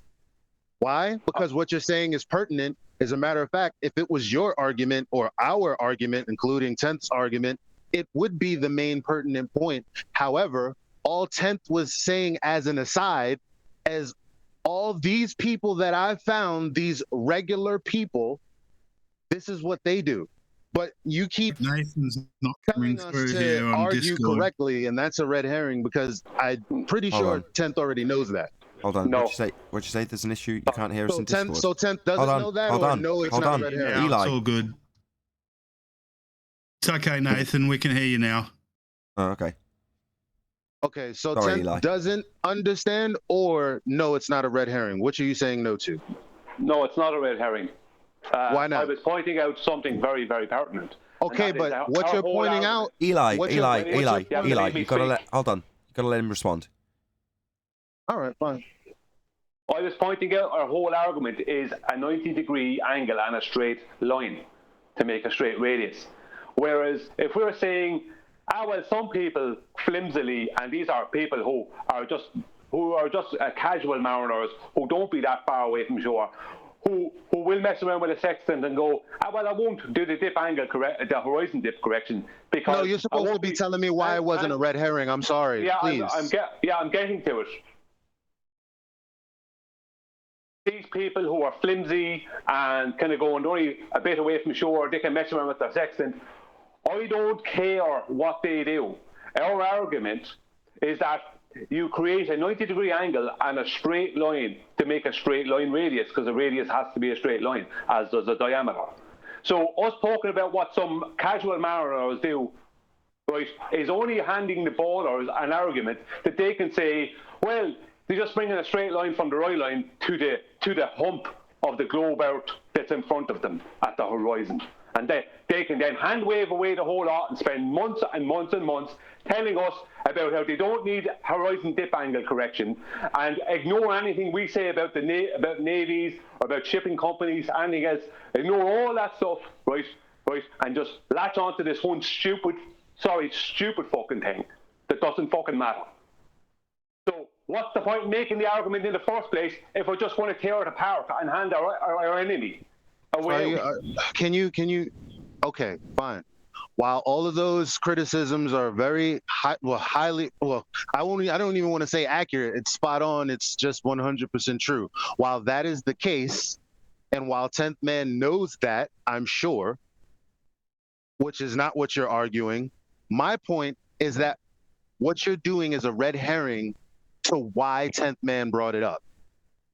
I don't care how you feel about it. I'm just pointing out that from a friend to a friend, I don't think you heard the beginning of the conversation. My point with it. Okay, let's just draw close to it. Yes, I understand what Eli's saying now. The sentiment of 10th Man's point isn't relevant to the objection that's raised. I agree. However, the objection that's raised is still totally relevant, and I agree with it regardless. It's a red herring to the sentiment, if you like. You're on point with your fallacy. I'll agree with you, but that's not why Brian's piping up or getting frustrated. Yeah, but we have a body of work that's out there by the people who say that the casual navigator will be doing it the wrong way and be missing his target by 20 miles or more. So we have them saying dip is important for being accurate, so we don't have to worry about that. All I did was report to you my findings. I don't need to get shot down for saying what the lazy guy does. But the point is, he's not shouting you down. He's stressing the importance of how the proof actually works in his argument and his concerns that are raised in regards to it was actually me. It's my fault because I was the one that was like, the dip angle doesn't matter, and it's not you. It's actually me. Oh, okay. That clears things up. Hang on. This is the point that I want to get across. Is the sextant is, if I don't know how else to say it, but to say it this way, even though it's the improper way of saying it. The sextant, if it was a sentient thing, doesn't know. It can only measure angles. It can't work on a curved surface. It doesn't matter if you do it lazily or properly. It thinks you're doing it on a 90 degree. It doesn't. The sextant cannot work on the curve. You can't get an angle to a curve. That's what you guys need to remember. So if the lazy guy doesn't want to do a refraction, which is, very little above 15 degrees, because I've showed you citations that if you're arc minute off, then you're 1 mile off. Oh, that's not that much. Okay, but if you also want to go as far as not to do dip because you're 7 feet, 10 feet, 12 feet above the water, well, that's going to throw you 20 more miles off. Okay, well, what is a sextant? It measures angles. It doesn't, there's no way you're going to turn that tool into a curve measuring device. Right, but the angles don't add up. No. Right? That's it. But it doesn't matter what doesn't add up in reality. What matters is our opposition and what kind of nonsense argument they'll create just to hand wave it away. What they need is something to hand wave this away. And you're handing it to them by telling them about these other... Does it matter, though? Does it matter that they hand it? Hold on. Let me try one last time, if you don't mind. I want a tense reply. Sorry, Brian. I am not handing it away because I don't prescribe to that. I prescribe to the hard work I've put in to do it properly. I'm just telling you that the lazy ones do it this way. And when you have as many videos as I've downloaded and saved where the experts tell you this is the way to do it, that will destroy any baller because the right way is the right way, but the tool itself cannot do what they say. So if someone wants to use a tool improperly, go ahead, you're going to be off. That's all I'm reporting. It is not how it works, though. You can't, right. S1, S2, S3, the GP is 3,000 miles away.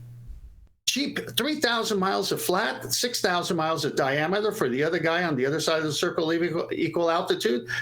Go ahead, baller. Try to come at me without using dip and tell me how that could be. There's no way the sextant can work without a flat surface to get a 90. Just let me stress again to Brian, the main crux of your point. Regardless of whether or not they minus off the height of the ship or aeroplane or whatever else they need to make a dip correction for, the principle that the sextant's still employing is still angles, therefore straight lines, regardless of how much you decide to or include the height above sea. If there's a curved surface, it's no longer measuring angles, is 10th man's point. So it doesn't matter in some respects, because it's still measuring angles. So no curves are involved in that process with a sextant, is 10th man's response to your concern, Brian. I don't know if that's going to alleviate the concern. We'll see. Can I say no, something? It's not. No, Arwin. Just wait for Brian to respond, and then you can, Arwin. Wait, no, I'm... All right, whatever. No, it doesn't, because I already know that, and I already understand 10th's point on that. But that point is not connected to our argument. Our argument is that you do the horizon dip correction, and that creates the 90 degrees, that gives you the accuracy, and it's accurate because you're using a straight line measurement. They don't live in reality, so they don't. Why hand them anything for them to use as a kind of an ad hoc argument as a way of hand-waving away the whole thing? As it's getting circular, can I respond again, please? Hang on. I'm after you, We're dealing with people who don't deal with reality, so we have to nail it down tight. You can't mess around. That's my point. You can't give them anything, any audio, anything as a root out. You have to hold them down and nail them to the floor. No, I agree. I agree. Go ahead, Eli. I agree too. The reason that it's a red herring is because you're fervently telling 10th Man not to argue this way when I don't think... As a matter of fact, 10th Man just told you he doesn't argue this way. That's the reason it's now becoming a red herring. Because I'm not going to argue like that. 10th is not going to argue like that. I would suggest firmly that none of us argue the incorrect way. However, if a baller so chooses to look at any one of these layman channels, they will find what 10th Man found. All he did was report. That doesn't mean that he's going to argue incorrectly and he's going to give them an inch. That doesn't mean I'm going to give them an inch. That doesn't mean any one of us is going to give them an inch. So we agree with you, but stop acting as though stop. Okay, now stop. Okay, Fallacy. Everyone else stop. Everyone else stop. Don't start telling him what he needs to do, please, Eli. Thank you. Go ahead, Darwin. Yes, so I disagree with all of you, and here's why. You think you can stop them from finding machinations to completely try to derail and argue against our position? No. Remember the gyroscope? Remember how they suggested that pendulous vanes actually correct the drift, right? They will make it up. They will find it. It doesn't matter whether we help them with it or not. They will find it because that's what they do. You shouldn't be basing your own conduct on what you fear they might find, because they will. They will. We're talking about people who call straight curved and curved straight. I'm not interested in the anti-flat earthers, what they say. I'm just reporting honestly. People who use the sextant improperly are off their targets by 20 miles or more. People who use it properly are within a mile. And you got to do the refraction, which is very little. Then you got to do the dip, which is your height above the sea.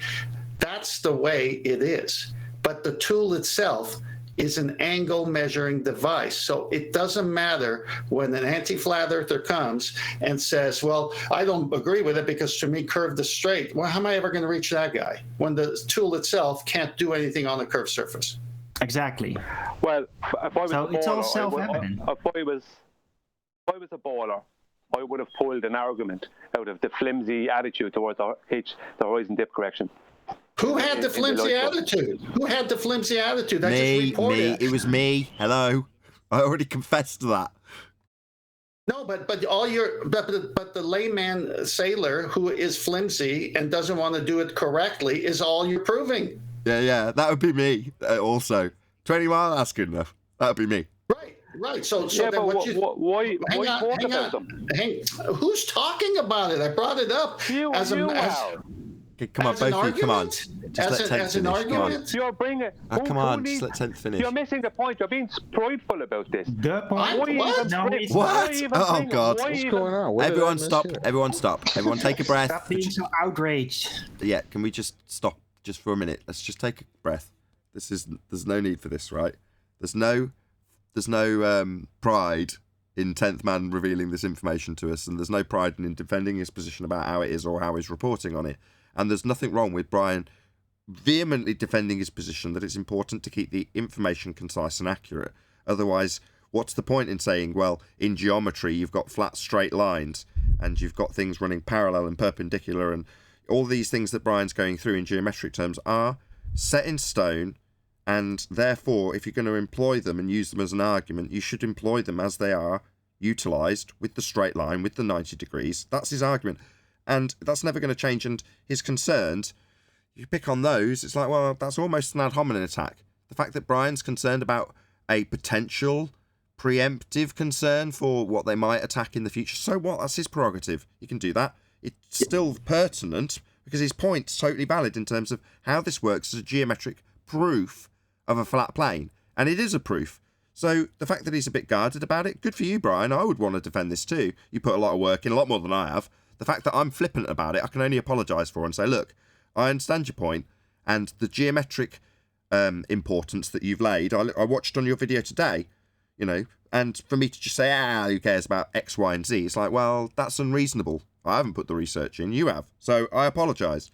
But don't everyone else around him start attacking motive and whether or not it's a red herring fallacy towards the original sentiment of the point that it's just a reporting of information of how mariners actually do or don't apply the height correction on a boat.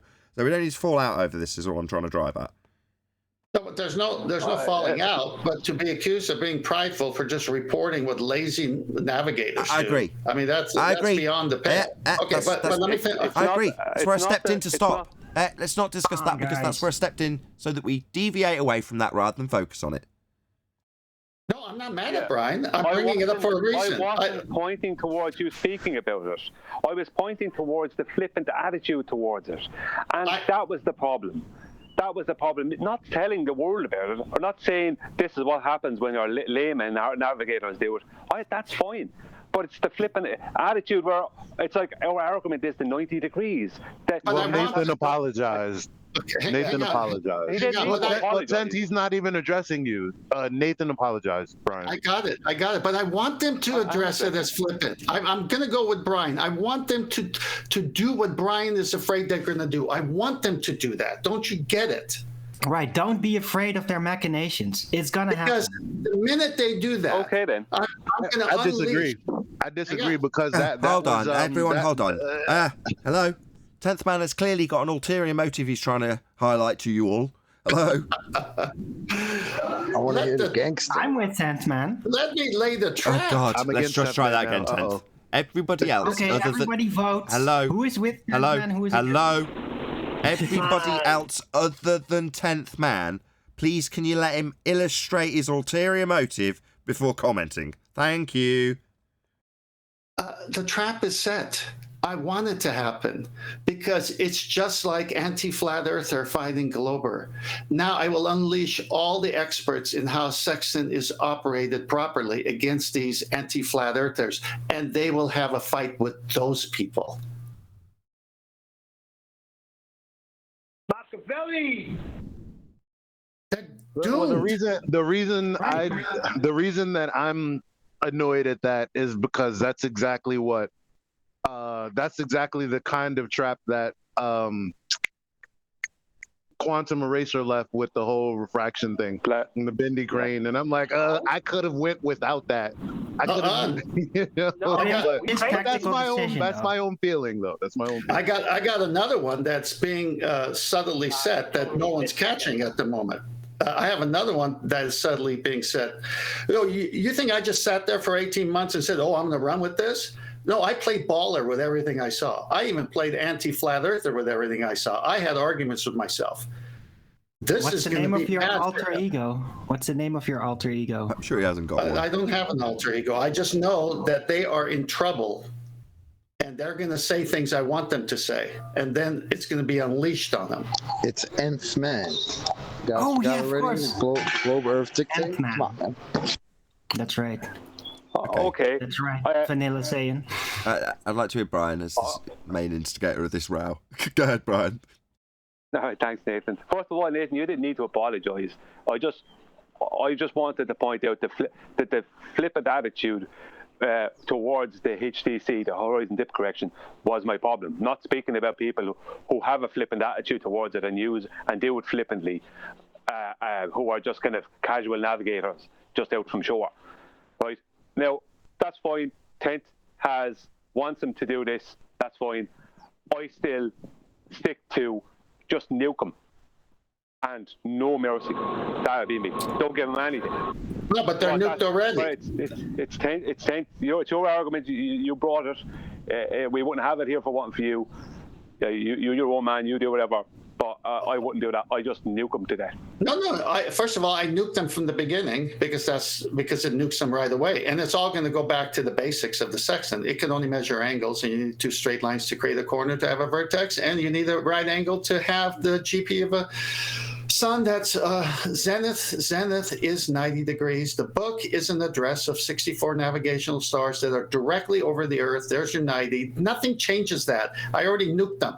Now I'm just playing around with them because they're going to be in a world of hurt when they try to disprove what I just said leading up to this, which is the nautical almanac with the GP address of each star, how it's a 90 is a zenith, and the zenith is an altitude, and the baseline is flat, and the dip correction is how sextant works properly. So if they want to go, so you're going to use the sextant improperly.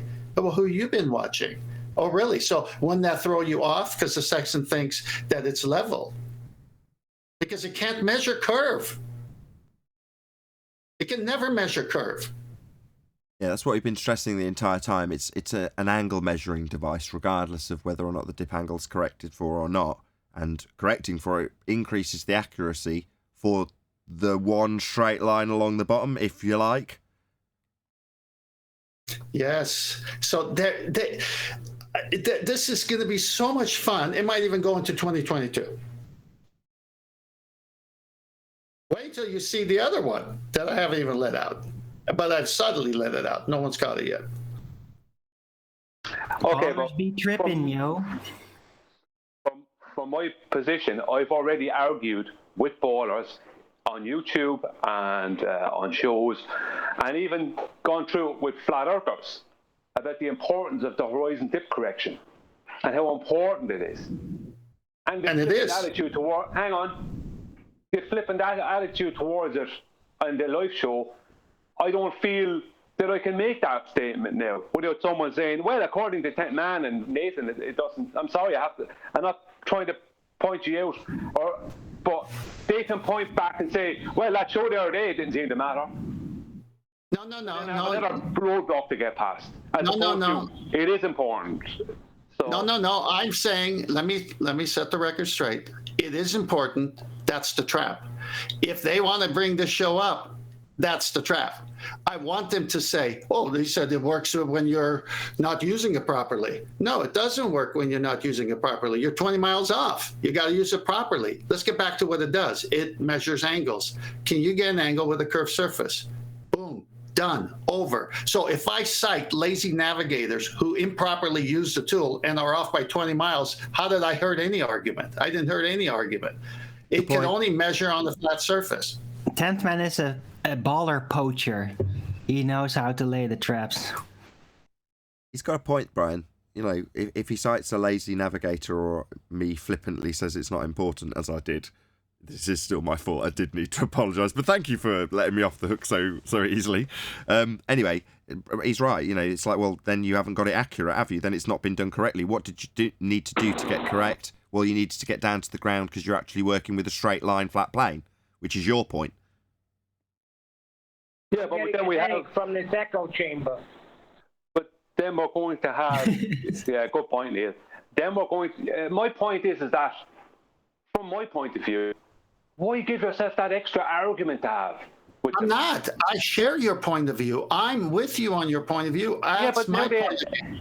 I'm sharing. Damn it! Stop agreeing, you two. Yeah, let's just correct that as well. So, to my advantage, as I understand it at this stage, it was only me that was disagreeing. I then conceded and said it was a really important point. 10th already agreed with you. So correct me if I'm wrong. The only one who's in disagreement at the moment is bloody Eli.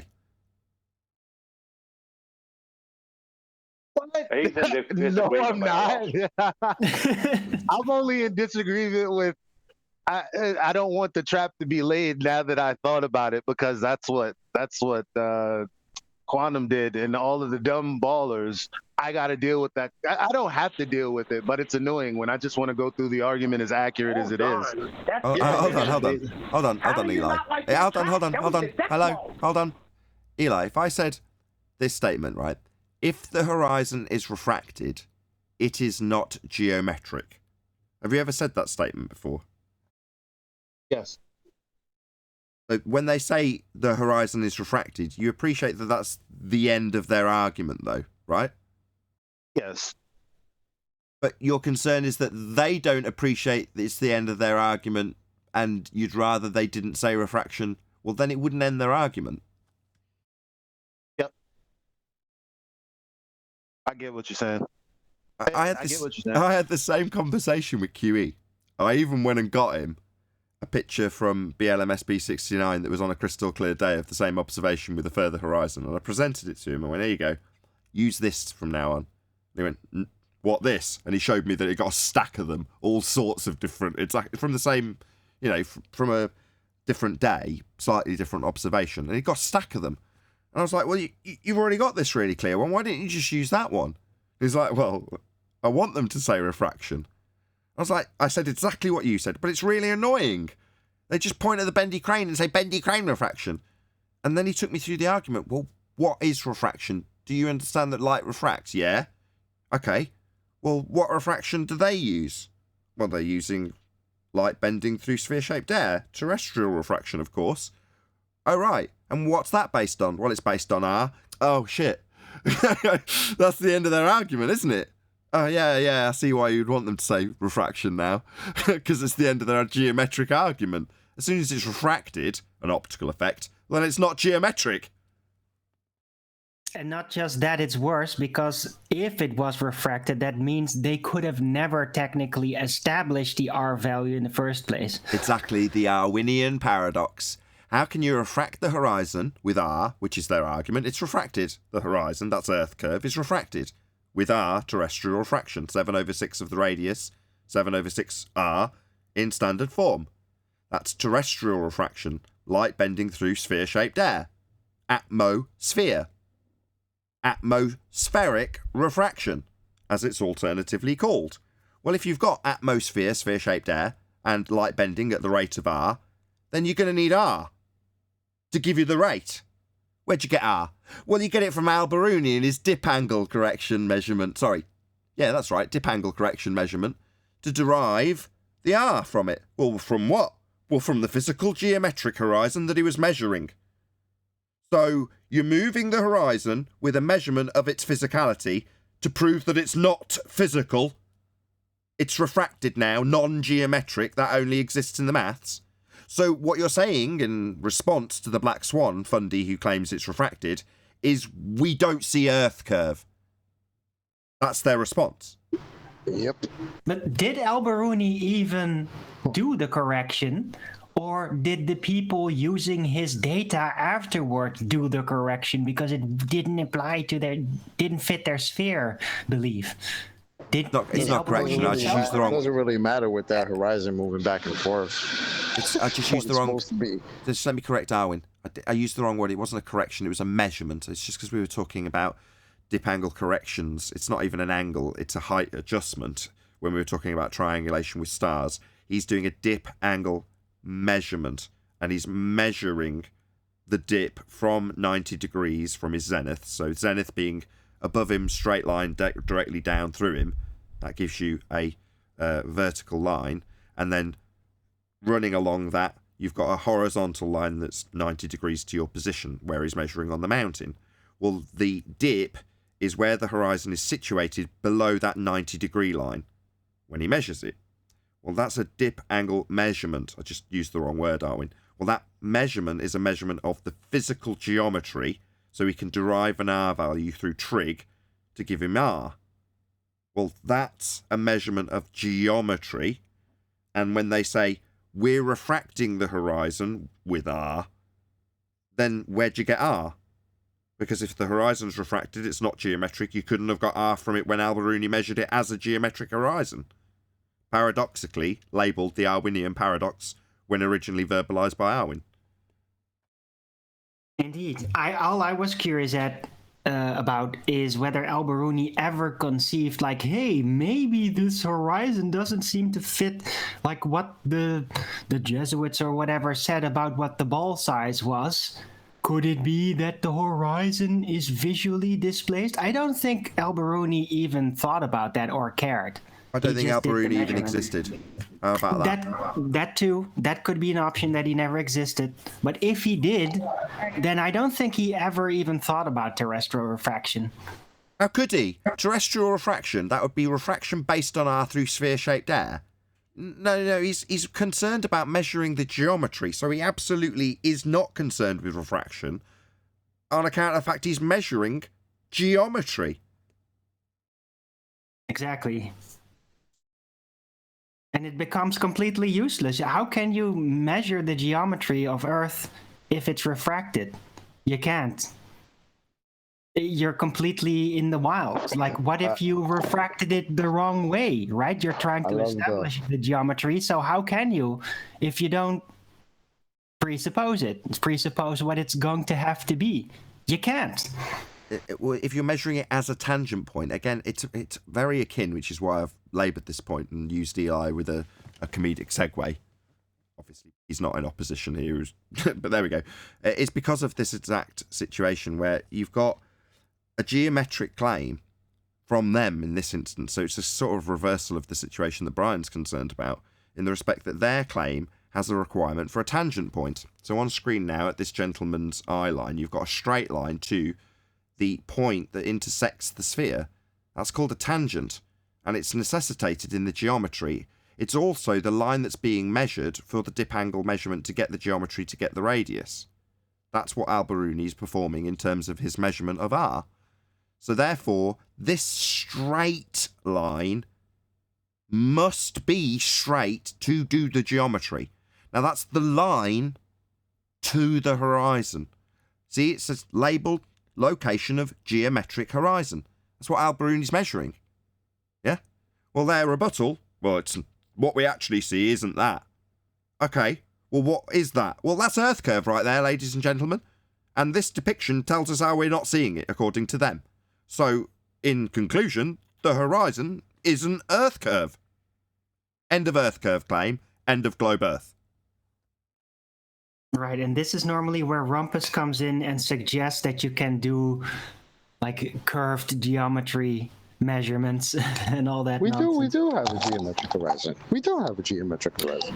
With the circle of equal altitude and the GP of a star, say 3,000 miles away from you, somewhere on that circle, that is a two-dimensional circle. That is a radius line that is straight.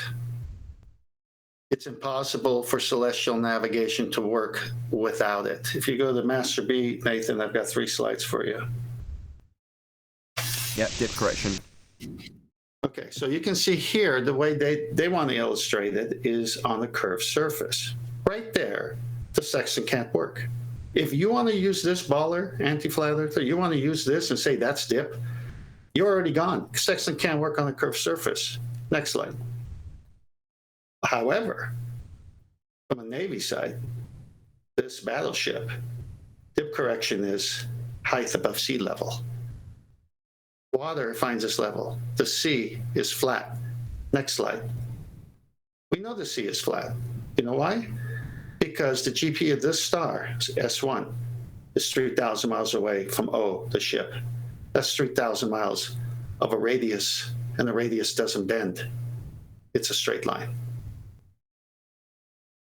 The sextant kills them. All their drawings died with the sextant. Go back to that first drawing with the curved surface. Sextant can't work on this orthographic view here. Impossible.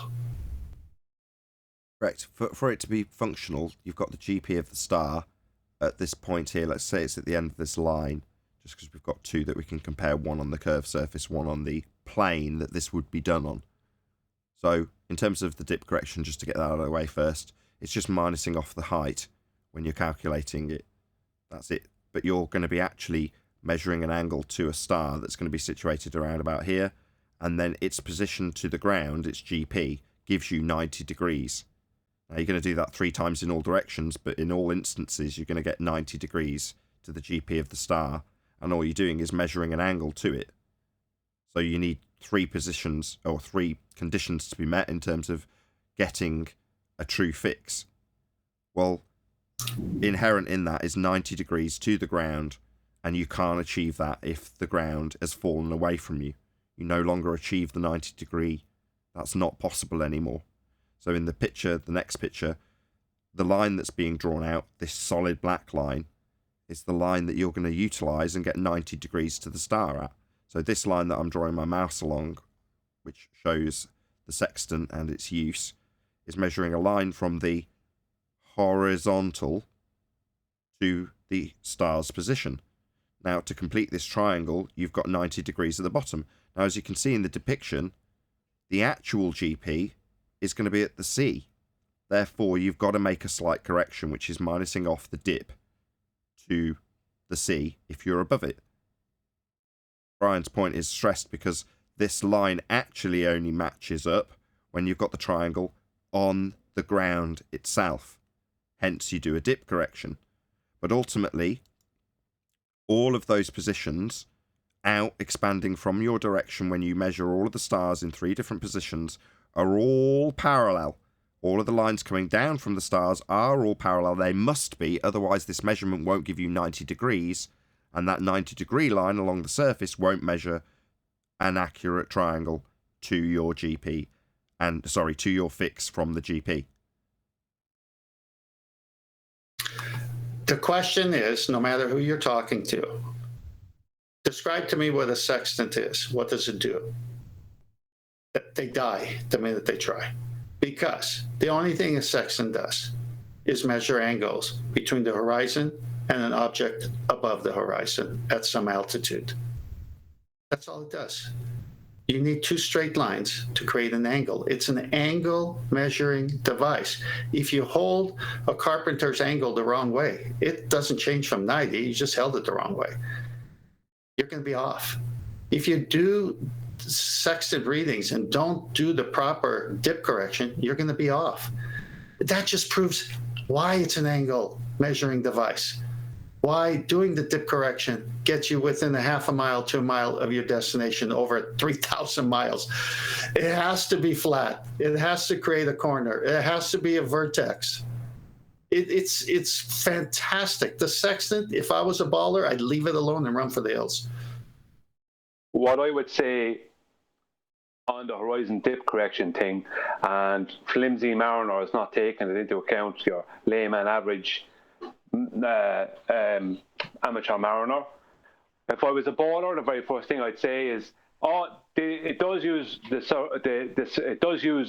sphere. What they do is they take an angle just from the rise straight to the horizon, and then they just follow the straight line down along the curve of the globe art. That's exactly what I would say, and all the other ballers would latch onto that. And I would say, my response, I say, sextant doesn't work that way. You're in trouble, because the sextant creates a corner or vertex of two straight lines, and your line would be off into space if it's on the curved surface. What you got for that, Brian? Not to the... Stop. Yeah, Stop. What you got? That's his rebuttal. What you got? I'll reiterate the exact thing I just said, and I'd keep reiterating it. Hold on. So Brian's concern has now descended to, they'll assert that you just follow the line, ignore the dip, and it just follows a curved line.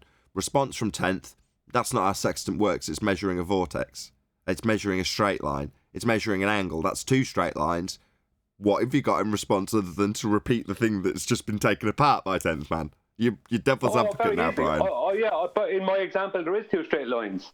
There is the straight line from my oil line, from the sextant to the star, and from my oil line to the horizon. There are the two straight lines. Yeah, but then you haven't got parallel lines coming down from the stars, have you? Like in this depiction from Adam.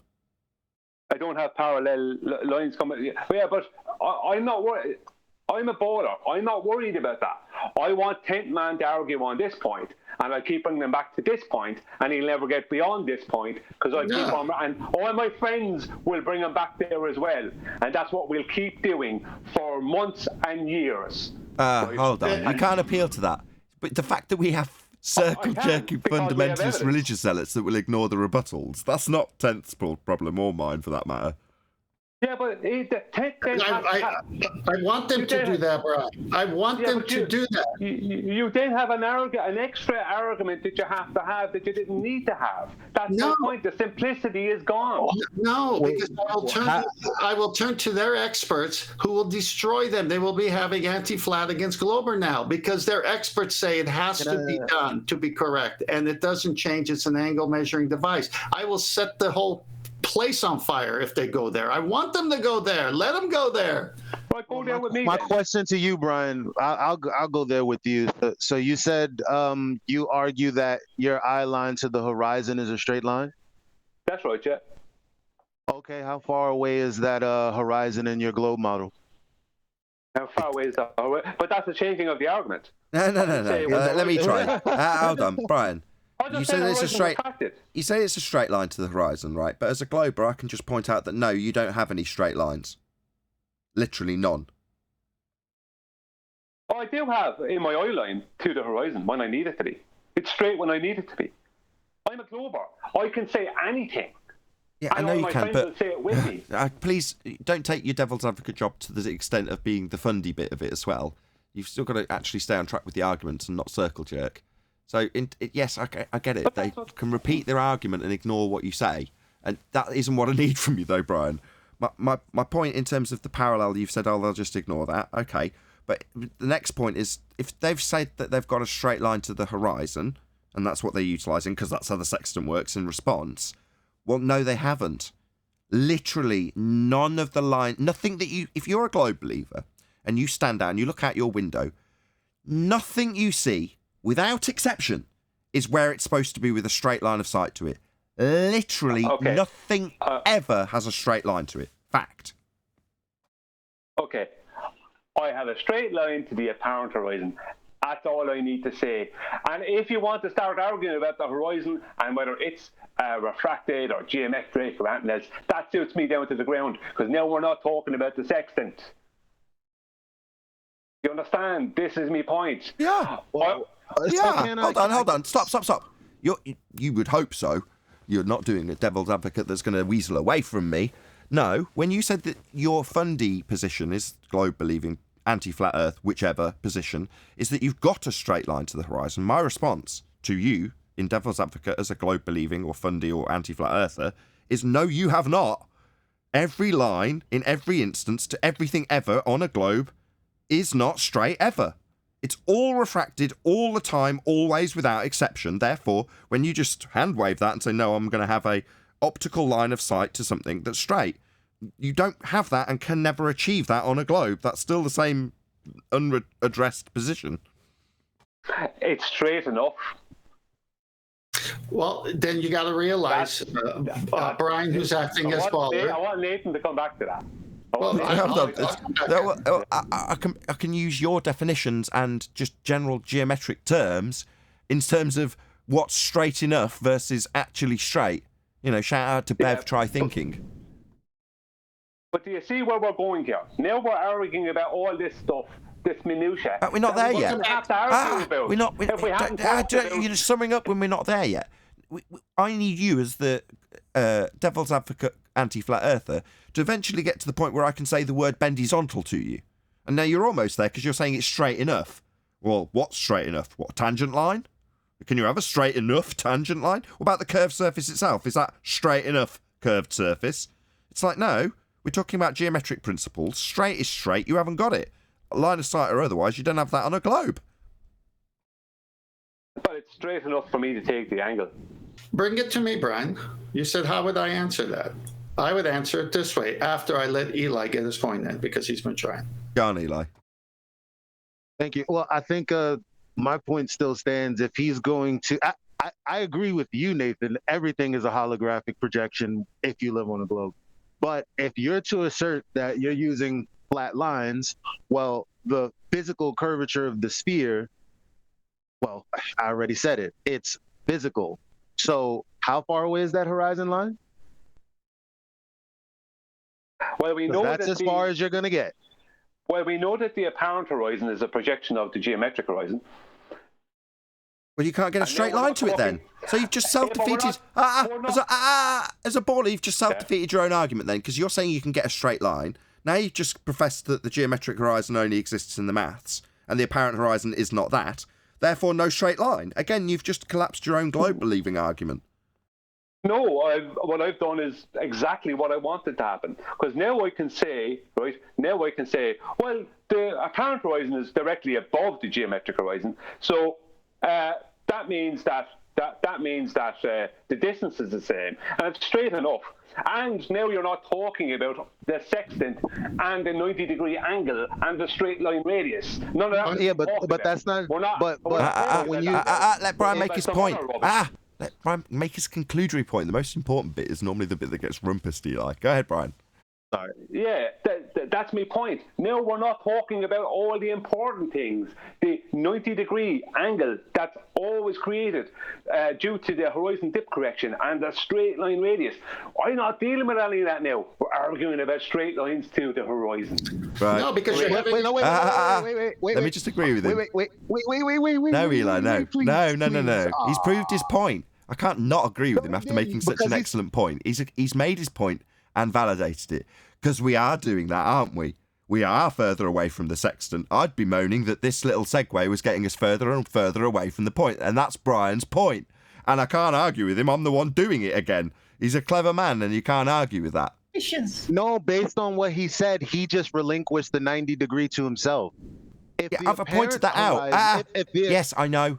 And I pointed that out to him, but his response was to say, yeah, but we're still here talking about it, aren't we? So, yes, Eli, you're right, and I pointed that out. Oh, well, you've lost your straight line then. Yeah, But we're still not talking about the sextant proof now, aren't we? We're in a little bit of a circle jerk. That's because he wasn't talking to me directly. So you want to have it at me? Go ahead. Go ahead, Brian. See if you can be Brian the baller and get me off the sextant. Okay. Well, as you stated yourself, Tent Man and Nathan, I mean, the horizon dip correction is not that important. Nobody really uses it. So we can just take an angle from a star, from a celestial body, and then an angle straight to the horizon, and a line from the star and a line straight to the horizon, and get an angle from that. And then we'll just follow the curve of the Earth in just that straight line down along the curve. Straight line down along the curve. When did I say There it is, I wanted that! Bastard! So Bendizontal, that's what I was waiting for. Do it to 10th. Give 10th the feed line I've been waiting for 10 straight minutes. So you're saying a straight bent line then? Bendizontal line then, Brian? Yeah. No, it's a straight line along the surface of the sphere. That's not straight, that's bendizontal. It's straight enough. Straight enough, bendizontal, same difference. I'll use Brian's. That's how bowlers think. Brian told me. If you on that line, look, right. Brian's also not stupid. Like Arwin, he's intentionally given 10th what I was desperately trying to fish for him. So there's a bit of audio chaos around this now, because in a minute he'll be using this as the example how we have got away from the sextant again, won't he? Well, you guys interrupted. I couldn't get him back to it. You guys jumped in. It was supposed to be just Brian and I. Yeah, it's supposed to be. It's supposed to be, but Brian's not stupid either. He knows all the tricks. He knows how to cause chaos. Right, but you guys should have had patience until I answered, but you didn't give it to me. That's why I got away. Because I made a point of causing chaos with my contradictory statement. But you didn't allow me to bring it back to the sextant because Nathan, Arwin, and Eli jumped in at that point because they caught you on bendizontal. So they stressed. Yeah, but that's what the ballers. I know, but if you're arguing with me, you need to talk to me alone. I mean, come on. I can't have rumpusing from my own sides, and then you claim that you got me away from the sextant when I couldn't even say anything. So, Brian, the GP of a star 3,000 miles away has a radius to your boat that you're taking the sextant sighting with. Is the radius line curved? No, and that's why my straight line to the horizon is my radius line. Well, your straight line has to be to the direct position of the sun, in this case, over the Earth, which is 3,000 miles away. And since the sextant, we're back on, is an angle measuring device, it works off a right angle 90 degrees. So that has to be a right angle all the way to you. And that circle of equal altitude has a radius that is the baseline of that right angle. So that has to be straight for the sextant to work. Now, do you know how a sextant works, Brian? Yes. You take an angle from a celestial body and to your sextant, and then straight out from your eye line to the horizon, and then you follow the straight line along the curve of the Earth, and that's your distance. Well, you can't have a curve and a sextant at the same time, is my point. A sextant cannot work on any curved surface, Brian, because if you're on this part of the circle of equal altitude and some other guy's on the other part, that's a 6,000 mile diameter flat. So sextant cannot work on any curves. Do you understand how a sextant works, Brian? Yeah, and he also has a straight eye line to the horizon. But between the two of us, or between our two horizons, is where all the distance is along the straight line of the curve of the Earth. It's the second time he said it. It's driving me nuts. Yeah, you can't say straight line and curve of the Earth and bring in sextant, because sextant could only work with straight lines. So you understand how a sextant works, Brian? Yeah, you take an angle from a celestial body to your sextant, which is at your eye line, and then you go, that's one line, and your second line then is from your eye line to the horizon out in front of you. Okay. And so what is that, an angle? Please describe what an angle is. Is it two straight lines meeting? That's two straight lines. Okay, good. Two straight lines meeting. The vertex is happening at my eye line. Correct. And then when you do the sextant properly, you have to minus your feet and distance above the ship to the level of the water to create. No. You even said, and so did Nathan. You even said that it doesn't. I didn't say that. I said don't do that. No, it's on audio. It's on. Don't rumpus me. Don't rumpus me. Don't rumpus me. Don't rumpus me. I said. Hold on, first of all, hold on. 10th. No. Let him express that specific concern. It's the main reason for the argument. I want him to say it and be heard concisely. That's the main point. So don't project either. You told him not to rumpus you just while he's making the main point here. Can you say it just once more, Brian, without interruption? Go ahead. What do you want me to say? Be Brian Baller or be Brian? Baller. Oh, yeah, I get my vertex is at my oil line. No. You said Nathan and 10th both said it wasn't that important to minus off the dip angle. So Nathan and 10th said it. So you and Nathan said it, 10th. You said it in the hangout that it doesn't matter, that nobody really uses it. So, I didn't say that. It's all in the hangout. You got to get some get it and listen. We all heard it. No, I said a right angle instrument. It doesn't matter. That's what it said. Hold on, Brian. Don't extend that privilege too far. You've got to let him reply. A right angle instrument held improperly will give you improper distances, obviously. And what we said, or I said, and Nathan caught on, is I reported on lazy people who misused the sextant. I didn't say I agreed with it. I didn't say I say it. In fact, I will show you now professional navigators telling you but what you're telling me. I'm in the middle of my sentence. I'm in the middle of my sentence, and you're getting beat up, and you know it. So point is, sextant. Audience can see what's going on. A sextant can only work with two straight lines, creating a corner, a vertex. It is an angle measuring device. Please answer the question. Is a radius line from a GP of a star 3,000 miles away a straight line or not?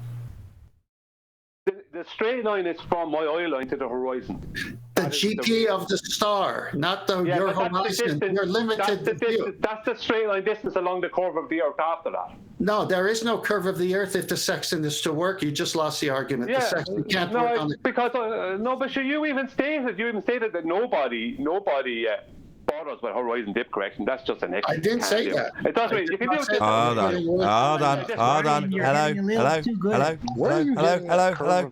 Hello. He's got a straight line over the curve of the Earth. Right, that's the paradox he's employing. He's employing bendizontal. I mean, if Bev was on the line now, he'd be having a heart attack. But beyond the bendizontal bit, right, which is your insertion that you can go around and rumpus in with all day, the point is still the same, isn't it? It's still measuring the straight bit, not the bent bit that you insert with bendizontal, Brian. So your concerns must have been alleviated in spite of the fact that you can still rumpus and you can still employ bendizontal if you want. But other than that, what other concerns should you have in this regard now that 10th Man's gone through that with you? Yeah, all I need is Baldwin to come in and help me now as well, and the whole argument will be completely derailed. The point I'm making, I think I've proven it very clearly, is that I will bring it anywhere possible away from horizon dip correction, because that's the 90 degrees. I will. No. You forget that the sextant is... Hang on. I was speaking a second ago. Oh, wait a minute. When I was speaking, you rumpus me. The audience knows you're running. I was a baller. Quick, let's make this about who's speaking and when they were speaking so we can get further away from the sextant claim. He did actually keep the dip correction addressment in there, and you did actually put it through clearly because I asked you to. So now that that's been done, your point's been made, because he did vehemently fight for there being a correction to be done for the height, labelled dip correction. He did actually argue that, which was your main concern. But who are you addressing? My concern is that there's been a big load of arguing, and I'm just one baller. There's a big load of arguing going on that like with tent, it won't be so easy to take away from the sextant in this instance. But if ball wind comes in, and if there's several ballers there, we'll definitely take it away from the sextant, and we'll say the horizon dip correction is not important, and we'll all state together, right, in consensus, that Tent Man and Nathan even said that it doesn't matter. Well, right? it does. I never said that. Well, it does. Said that. I'm at my crescendo. All of that could have been completely bypassed. I never said that. You're lying. You're lying. Hold on, he's saying he's got a conclusion. Just let him make it. Go ahead, Brian. Focusing on the horizon dip correction being an absolute necessity, that would have been all bypassed. So when I'm saying what you said, when I said that you said such a thing and it wasn't correct, I'm a baller saying that. Right? That's what they're going to say. I know. They're going to say anything. I know. That's not Brian saying it. That's me saying to you what a baller would say. I got it. We can bypass all that nonsense. So what is the point then? Well, let me answer the no, baller just blind let Brian say it. He's saying you can bypass all that nonsense by the main bit, and then he's getting interrupted. Yeah. Yes, thank you, Nathan. You bypass all that nonsense by focusing on the importance of the horizon dip correction as opposed to speaking about it flippantly. Okay. Now? Okay, and I think we all agree, Brian. Yeah. Are you done now? Because this is exactly what I want to happen, so I could take them to the beautiful sites that tell you how important it is to do it. And the lazy guys is not what I agree with. I'm just saying people use a right angle instrument in an improper way and they get an improper result. But the tool itself could only work with straight lines. And then I'll take you to the sources that say you must do dip correction angle to get within a half a mile to a mile of your distance, thereby proving the GP of a star and the radius to you is 3,000 miles of straight flat. Thank you. Well, I guarantee you that as a baller, me and the rest of my BS friends can come up with some nonsense references that speak about there not being a dip angle correction necessary, and we will take them and spread them throughout the whole internet. Good. I'd like for you to do that, because that's the trap. Okay. Can I ask a question? Why are you talking to anti-flat earthers? No, but 10th Man, how is them doing that the trap? What are you going to do directly in response to that trap being sprung? Oh, Arvin, that was a great question. I'm glad you asked it. I will take you to all the official baller sources of the proper use of sextant, and it will destroy them, because now they're in the paradox. They're caught in between it, because they will have to agree with the findings that it's an angle measuring device and you must take dip correction to get a proper usage of the tool. It has nothing to do with curved surfaces, because it can't work on a curved surface. That's why it will always be the sextant, the main argument. No matter what they say, no matter what Brian was trying, and I give him kudos for trying, the sextant can't work on any curved surface is the argument, not anything else. Now, yeah, but you're missing. I think you've completely missed my point. Well, I was about to round up. I think you're a little bit too much into the role, Brian, at the moment. I was check out the balls on Arwin. Oh my God. I was just about to round off and you interrupted me. The sextant cannot work on a curved surface. End of story. That's where this is all going. It is impossible. I don't care what they bring up. And I concur with Eli. Anti-flat earthers and bendizontal and straight lines that curve, the audience will catch it right away. The argument is the sextant. I will keep it on the sextant. That radius line has to be straight or else it doesn't work. There's too much information from their own side that will destroy them if they go there, Brian. Too much. Yeah, but that doesn't matter to me, because I can point out that they're showing a globe on that website. The same way as I can point out that in the surveying manuals they speak about spherical excess. Yes, it's all dotted. I agree. It's all dotted everywhere. The point I'm making is that you're giving yourself I'm not giving anything. A big headache you don't need to give. No, that's not. I don't think it's much of a trap. But that's not true, because what you're asking for, Brian, is exactly what Tent just detailed, and you're saying no. Hold on. When he said he's going to give them the valid information that the dip angle correction is utmost importance, you're denying it anyway. Yeah, because I have 10th Man and Nathan. So if they're going to deny it at the beginning or the end, what difference does it make? You're not going to stop an anti-flat earther, but you're arguing with 10 for no reason. I'm not arguing with him for no reason. I'm trying to get the point across that as a baller, I don't care what he shows. I'll come up with some nonsense against it, and in consensus, I'll have all my baller friends joining in with it. Yeah, okay, everyone else, let's get guys. It's too much. Hello. Too much chaos. Right? No. Hello. Trying to gain control. So let's put the shoe on Brian's foot because he's objecting a bit too much. So what do you want, Brian? What is your desire in this regard? What are you hoping to achieve? I'm going to put the shoe on your foot so you can tell us what you're hoping for. I'm hoping that we don't speak about what amateur mariners do.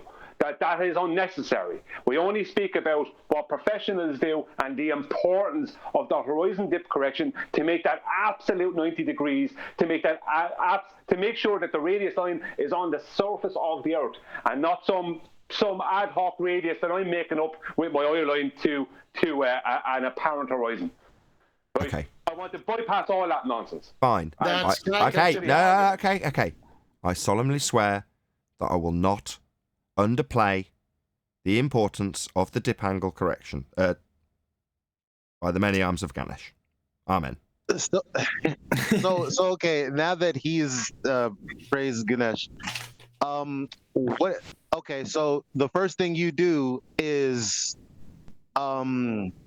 relay the importance of the dip angle being corrected, right? That's the very first thing you do is lay emphasis on that and give all of your sources for it.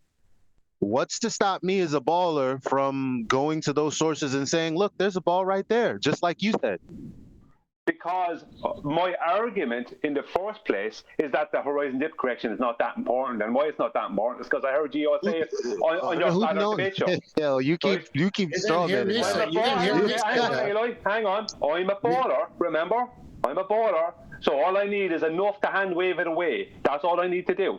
I have enough to hand wave it away and enough to character assassinate the argument and make it look like we don't know, the flat earthers don't know what we're talking about. Well, it's too late now because the show is live. So sorry, Brian, too late.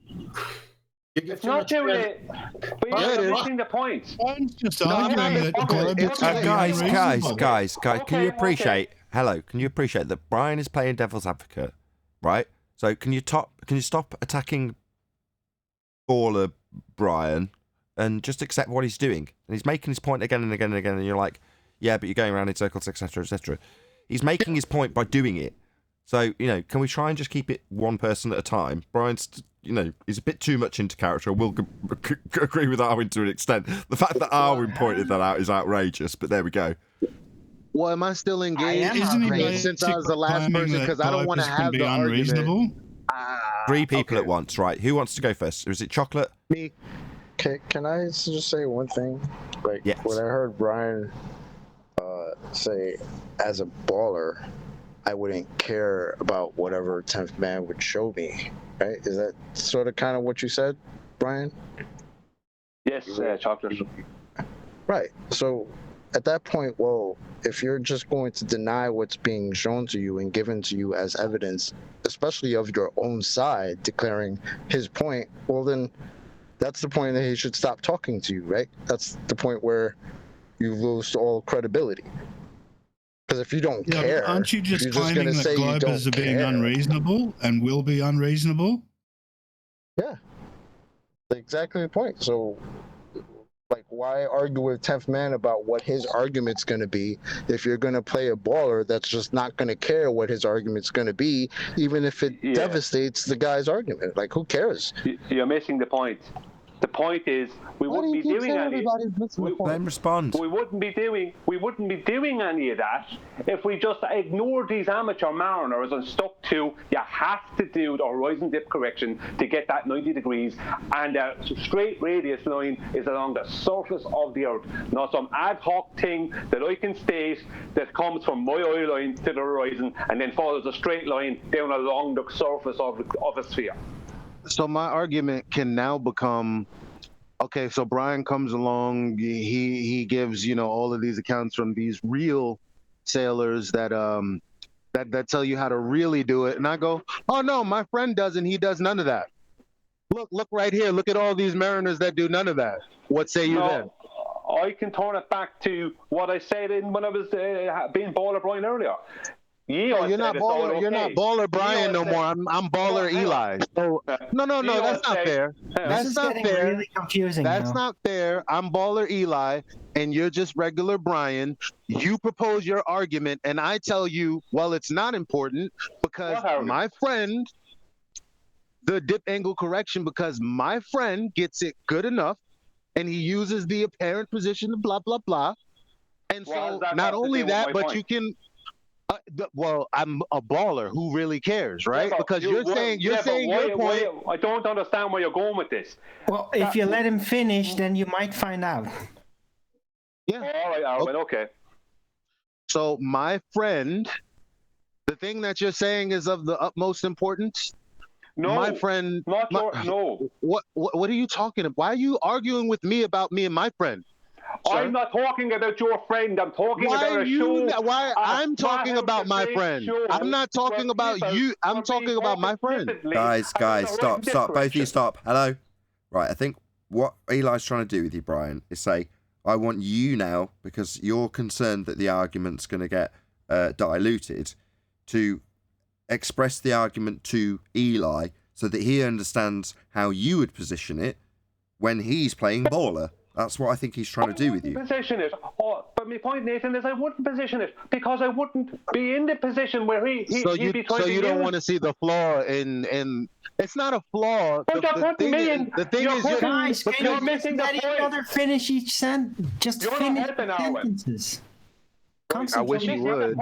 My point is that argument won't be coming up. Right, and it won't matter if someone does bring it up because then I can show the official source, and that person will have to accept. Well, that's what Ten said he would do.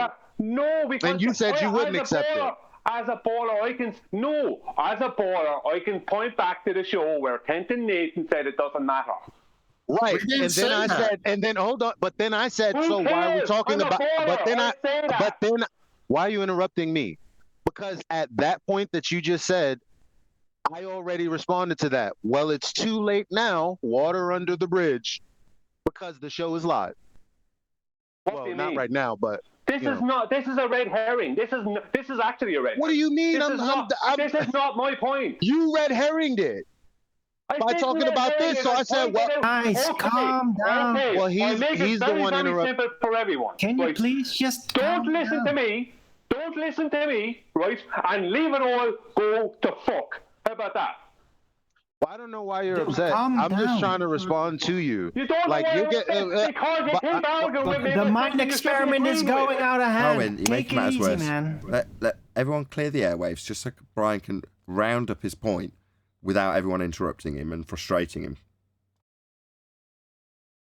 Thank you, Nathan. My point is that I shouldn't have to argue this. I shouldn't have to be arguing this with everyone here. Well, it's this should be just understood. So this should be understood that you're adding in an extra argument that the ballers can use to hand it's it away. Nathan's fault. It's already out there. It's not just Nathan's fault. Yes, it is. Okay, stop. Hello. Right, Brian's trying to point out that if you understand the argument implicitly, you won't have this problem to deal with. However, if, like me, you just don't know the argument well enough to say, this is how it should be done to make it make geometric sense and our argument make sense, then that's just going to be immediately latched onto by the Globers and you'll go round and round in circles with that rather than the proof. That's Brian's point. I hope I've summarised it well enough. Yes, Nathan. That's exactly already... Okay, fine. But didn't I rebut that? And was it not a worthy baller rebuttal? Well, I have a friend who doesn't do it that way. But that's not my point, Eli. No, I was asking Nathan because I don't want to go in a circle. I'm asking Nathan if it's a valid rebuttal or not, because you're not addressing it because you're saying that's not your point. It doesn't matter in a conversation with the baller. Your point never matters with an anti-flat earther. Don't you get that? If you can calm down now, Eli, I would like to put it to Brian because it is relevant whether or not he can paraphrase it back, not as an anti-flat earther or a glober, but just with the argument. What Eli's saying to you, Brian, is if you personally were in this argument and the person wasn't disingenuous, they just said, actually, I've got a friend who is a mariner, and he's never once accounted for dip angle, what would be your response to that? That's all Eli's asking. If he's got a normal everyday friend, or if Eli's a baller, and he's stating it, because they're two different scenarios. So Eli stated he was a baller. If Eli's a baller and he's stating this, right? As a baller, right? From Eli's point of view, what I can say to Eli, right? I can say no, and I can show him the official stuff where they say that horizon dip correction is essential for things to be correct and all this, right? For the 90 degrees and to make a straight line and everything for accuracy, all this, right? And as a baller, Eli can say, for sure, even all your friends on the flat earth debate, they all said it didn't matter. That's my point. That's just, okay. Well, let me rewind back to the last sentence you said. Rewind before that, because your point is coming in second now that I've introduced my friend, and now you have to correct me using pertinent sources. That's exactly what 10th would do in that line of order as well. Yes, but why are you bringing up your friend? Because you know that it was flippantly spoke about on the flat earth debate. The point I'm making is not your friend, not someone you know. It's a baller who is going to use the fact that there was a flippant attitude towards towards a horizon dip correction. So we now we have a whole new load of rubbish to deal with. We shouldn't have to deal with. Well, it's Nathan's fault. Why are you blaming us? It's not Nathan's fault. Yes, it is. Yeah, it's not a whole new. Ryan's just being nice. There we go. Yes, it's not a whole new load of rubbish if you understand how the sextant works. And that's Brian's point. That's Brian's Okay. point. He's saying if you understand the argument, you won't be flippant and it won't cause a problem in the future. However, it has already caused a problem because most people don't understand how the argument works. They don't understand what's intrinsic to the proof. And intrinsic to the proof is the flat plane that's being measured, and that's the thing that should be stressed rather than getting into wrangle-dangles about dip angle corrections, which are important to the measurement. Critical because we're proving the flat plane. Yeah, my whole point was, the whole point of the argument is the horizon dip correction, because that brings it down to the surface of the earth. They're having a straight line from the water beneath your boat. And they're bringing that straight line. You're missing it. I'm sorry, but you're missing it. Hang on, Kent. They're bringing that straight line. They're making a 90-degree angle, right, on the water beneath your boat, and that's that straight line along the surface of the earth. Not some ad hoc straight line between my eye line and the horizon that I believe is the geometric edge of a globe earth. I don't know if I'm going to get through to you because you're so thick right now because you've turned into a baller. You're missing the whole argument. Everyone calm down. You're missing the whole argument, Brian. When the you're both having two different arguments at the same time. Everyone stop. You keep moving past each other. If you start... look. If you start the sentence by saying you don't understand, 10th, you're going to agitate him and you're going to get nothing but interruptions from him. So just try and rephrase it. That's what he said. That's what he said. I know. Right. 20 times. Okay, everyone calm down again. Let's try that once more. Right, what I'm trying to do is get a concise summary from 10th of what he's tried to summarise 3 times prior, which is that he's got an ulterior motive and he's leading them up down a path. I don't know what bloody other metaphors to use to lead 10th man into this. However, 10th, I'm talking to 10th now, right? If you start by telling Brian that he's a bit thick and doesn't get it right now, well, you're just going to antagonise him. I understand his frustration. Now, I'm not saying he's got a right to interrupt you, but you're going to entice that by the way you've started this statement. Now, I want to keep the interruption to a minimum, so can you just phrase it in a different way that makes your ulterior motive clear without necessarily addressing it to Brian as though he doesn't get it? Well, I wasn't addressing it to Brian that we know. I was addressing to Baller Brian like I would if this was a real debate. So, yeah, I could do it to them because they're not getting it. Okay, so I one more thing. Okay, that's the third time Arwin's tried to get conversation straight through the top of this. So, Arwin, obviously you want to interject. Go ahead. Then 10th, nobody else. I'm just seeing you two having these different, very detailed conversations and arguments, but you keep on moving past, like, you don't understand my point, and then the other says, but you don't understand my point, and then you don't understand. Just concede you're not making the same point. Both your points are valid, but it's just never gonna find a middle road like this. If you keep on saying this. Am I going to be able to summarize now? Yeah. Thank you, Arwin. Now I just want Tenth to actually make his ulterior motive clear. Then Brian will undoubtedly want to respond. The argument starts and ends with the sextant. What is it? How does it work? That's where everyone's got to stay. All these little traps that are being laid are going to be wonderful because they're going to be off on those things, which is where I want them to go. Because then I'll just bring them back that the tool cannot operate that way. The tool could only work with straight lines. It's an angle measuring device. It can never work off of any curved surface. These are ridiculous things to input with the sextant. For example, if you use the sextant improperly, which is what we're discussing, you're 20 miles off of your target. If you use it properly, you're within a mile to half a mile. Okay, how does the sextant work? On angles. What creates an angle? Two straight lines, corner or vertex. The point is the sextant works. When they hold it improperly, it doesn't change the surface of the Earth to a curve. It's still measuring an angle improperly, thus setting him 20 miles off. That's it. Nothing more, nothing less. You want to be good? Do it the right way. You want to take a tape measure and the right angle carpenter's tool and not put it against the corner properly, your woodwork won't turn up right. It's not the tool's fault. The tool works exactly as a right angle, 90 degree. It's over for them. Let them do whatever they want. It doesn't matter. Someone using a tape measure the wrong way doesn't change how a tape measure works. Yeah, for me, this whole thing is you're building a big, massive skyscraper, and then you're taking the very foundations that's set on, solid foundations, and you're causing them to go weak. Only so you can show them how good you are at fixing cars. What? Yeah. What are you saying now? You think I'm taking this a bit personal. No, you're very wrong. You give them too much credit. God, hold on.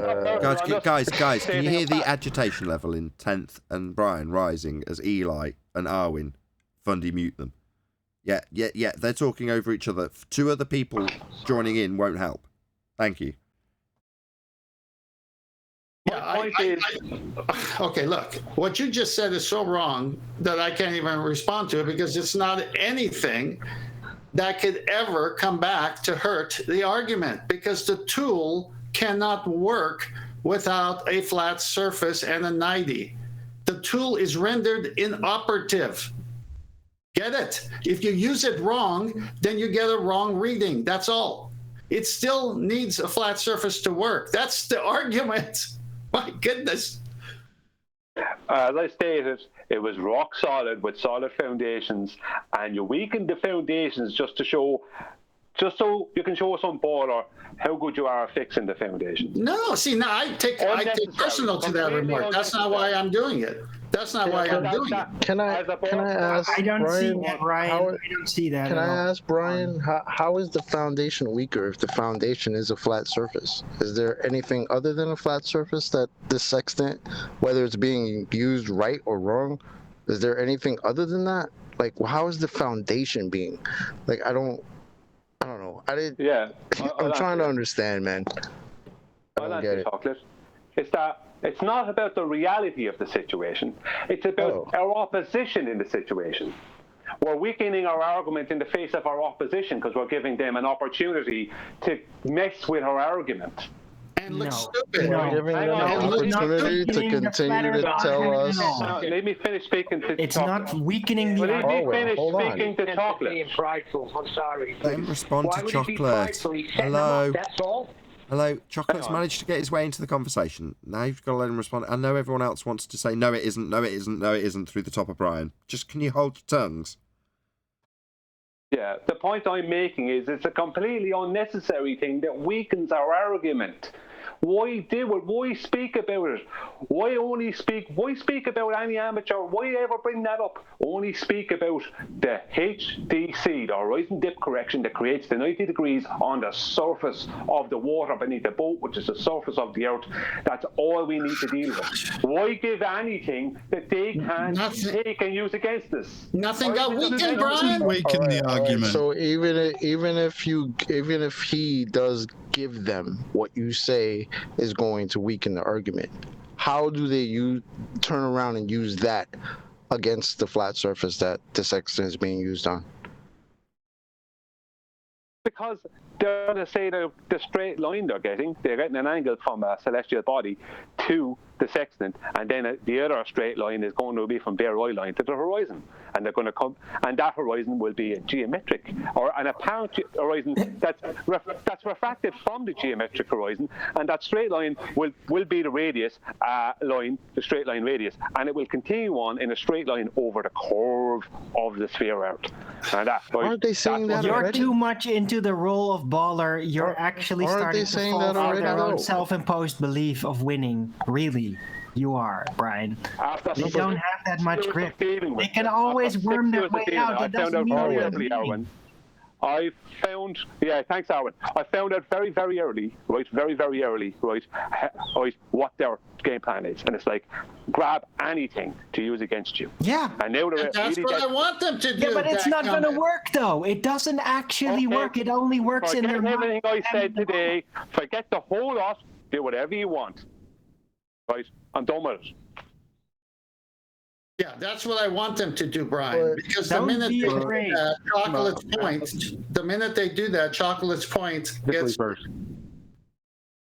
right, Eli, go. Chocolate, go. I'll go next if Nathan likes it that way. Yeah, that sounds all right to me. Wait a second. I've been trying to get him working for 3 hours. Hold on. Will Neil rumpus this? Hold on. Go ahead, Neil. Then Eli. Go ahead. Ridiculous to suggest pride. QE did it, set them up beautiful with the Black Swan, dead. End of story. If 10th Man has something where he wants them to go to a certain area because it's the death blow, let him. It has nothing to do with pride. I disagree with you, Brian. Okay. It's not the argument. I'm sorry, Brian, to do this. Yeah, we know. Hold on. I'm sorry, Brian. Go ahead, Eli. It was addressed to me. I know. I'm sorry. You've explained it to no end. I know, but we're going to get Arwen and Eli interrupting constantly if we don't let them make their piece clear. Go ahead, Eli.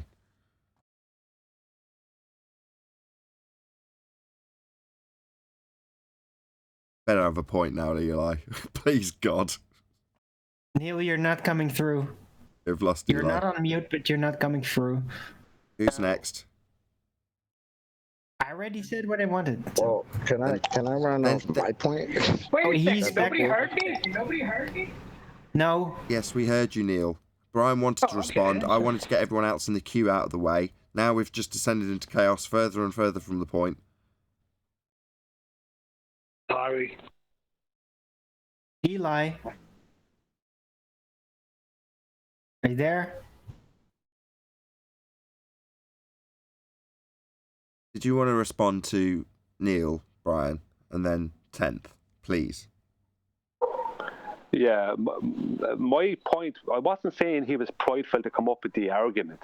I was saying he was prideful to not see how he's adding in something unnecessary to complicate an already very simplistic situation that's rock solid. And why do it? And I was saying he was being prideful to argue against that so fervently. That's what I was saying. Not his argument. Not that he came up with the argument. The argument is not prideful. It's that he was arguing so hard with me when I view it as a destruction, a possible destruction of the argument. It is not a... Mic check. Go on, Eli. Coming through. Here's the thing.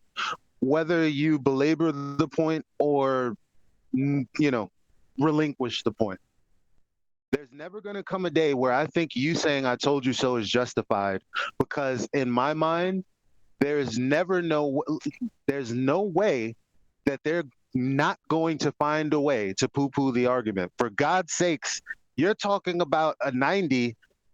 They're not even you. What are you going to tell a baller who says there is no 90? You're just going to tell them there is, and they're going to say no, there's not. Like, you're never going to be. They're never going to not be anti-flat earthers. So why do you even care what tack 10 takes? They're going to argue against them regardless. Because that very thing where the horizon dip correction was not being spoken about in a very important it was being spoken about in a flippant way, that very thing is what I would use in their position to fight against this.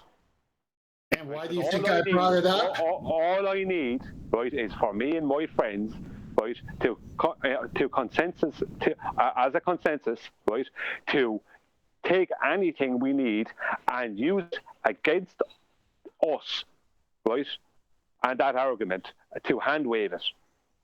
And then back to plain sailing for them. And that doesn't really address, like, I mean, every time I've spoken, you didn't address specifically the concern that I'm bringing up. You didn't say, yeah, you're right, they're going to be anti-flat earthers regardless. You really think you're going to turn Rumpus by giving him this argument? No, I'm asking you a direct question. What is the direct question? Do you think that by laying out the argument correctly, the way that you would like to state it, do you think that Rumpus would say, oh, yeah, you're right, I'm a flat earther now? No, I don't care what Rumpus or any rest of them says. I care about having. It's not about I don't care. Your point is I want to have a. Hang on. You asked me a question, now you're not allowing me to respond. I'm responding if you want me to. Otherwise, don't ask me questions. I don't care what Rumpus or any rest of them do. I care about a rock-solid argument. That's what I care about. And not giving them anything. Intent has a rock-solid argument, so stop arguing and whining. Okay. When you're over on Brandon's and someone brings up that the horizon dip correction doesn't matter. No, I don't care about anti-flat earthers. Remember, I don't fuck Rumpus, right? I don't care about Brandon's. Like you just said. That's our opposition. You're missing my point completely. No, I'm not. Missing it from the start. I'll be quiet. Come on. Okay, if Chocolate go so I can respond to Brian and Eli's conundrum here. Well, I pretty much Neil kind of just said what I was going to say. It's just that if you have an angle, I use that word purposely, that you want to take on a certain argument because you know the argument well, I don't see what the problem is if there's no debunk to the argument anyway. Maybe that's just I don't know. That's just how I feel about that.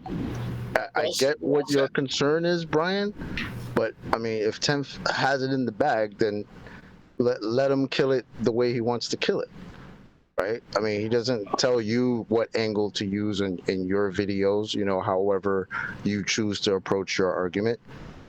You might have a difference in opinion on what angle is better to use, but I don't see. I disagree. His argument is not to use it flippantly, which 10th didn't. That was Nathan, but he keeps on projecting it onto the rest of us, and I'm tired of it. I didn't project it onto the rest of you. I spoke about it as a baller. What the ballers would say, Eli. The ballers would say, we all said it. That's what they're going to say. And that's what I want them to say. I want them to say that. Brian, but it's I've got unnecessary. Brian, just listen for a minute. God, do I have to give the whole thing away now when I could wait, then we can all rejoice? Yeah. No, wait. Brian's gonna just have to learn the slow way. Here, let me just give a summary. I've got 18 months. No, for once I want Nathan to end the show. No, I want to give a summary, please. Go ahead, 18 months of this slow dripping was on purpose.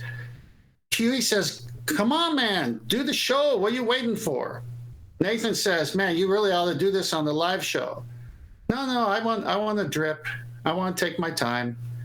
I've been setting them up from the beginning. Okay, so guess what? You don't think they're going to run into that video where the guy says I used the Sextant without dip correction and I'm 20 miles off? You don't think they're going to find that without me? I put it there. I want them to find it. It's a counter argument that is going to come up.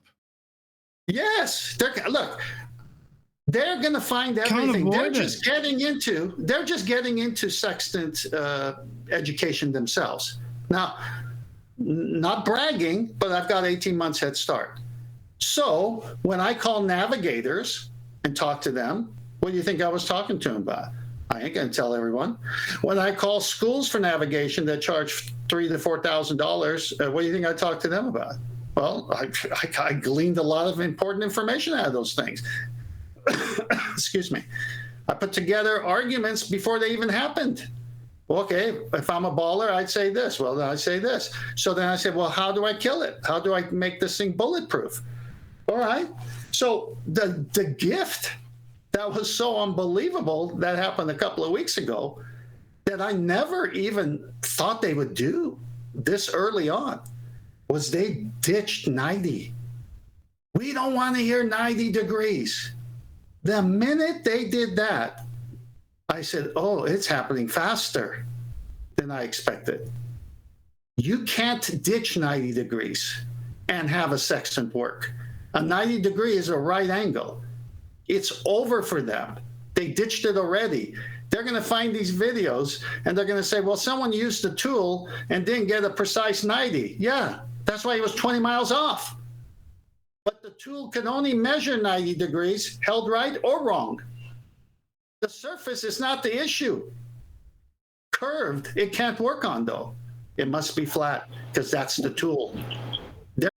Right, or the sextant would have to be accounting for more degrees, right?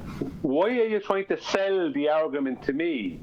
I already bought the argument ages ago. I'm not the problem. I'm not selling it, but you're giving too much credence, like Eli says, to the anti-flat earthers. I don't go to those shows. I don't care to talk to them. I do all this for the audience. When everyone, in 18 months, when everyone put the same amount of time as I did, hours and hours a day, you'll see what side is winning and what side looks embarrassed with their tail between their legs. That's the anti-flat earthers.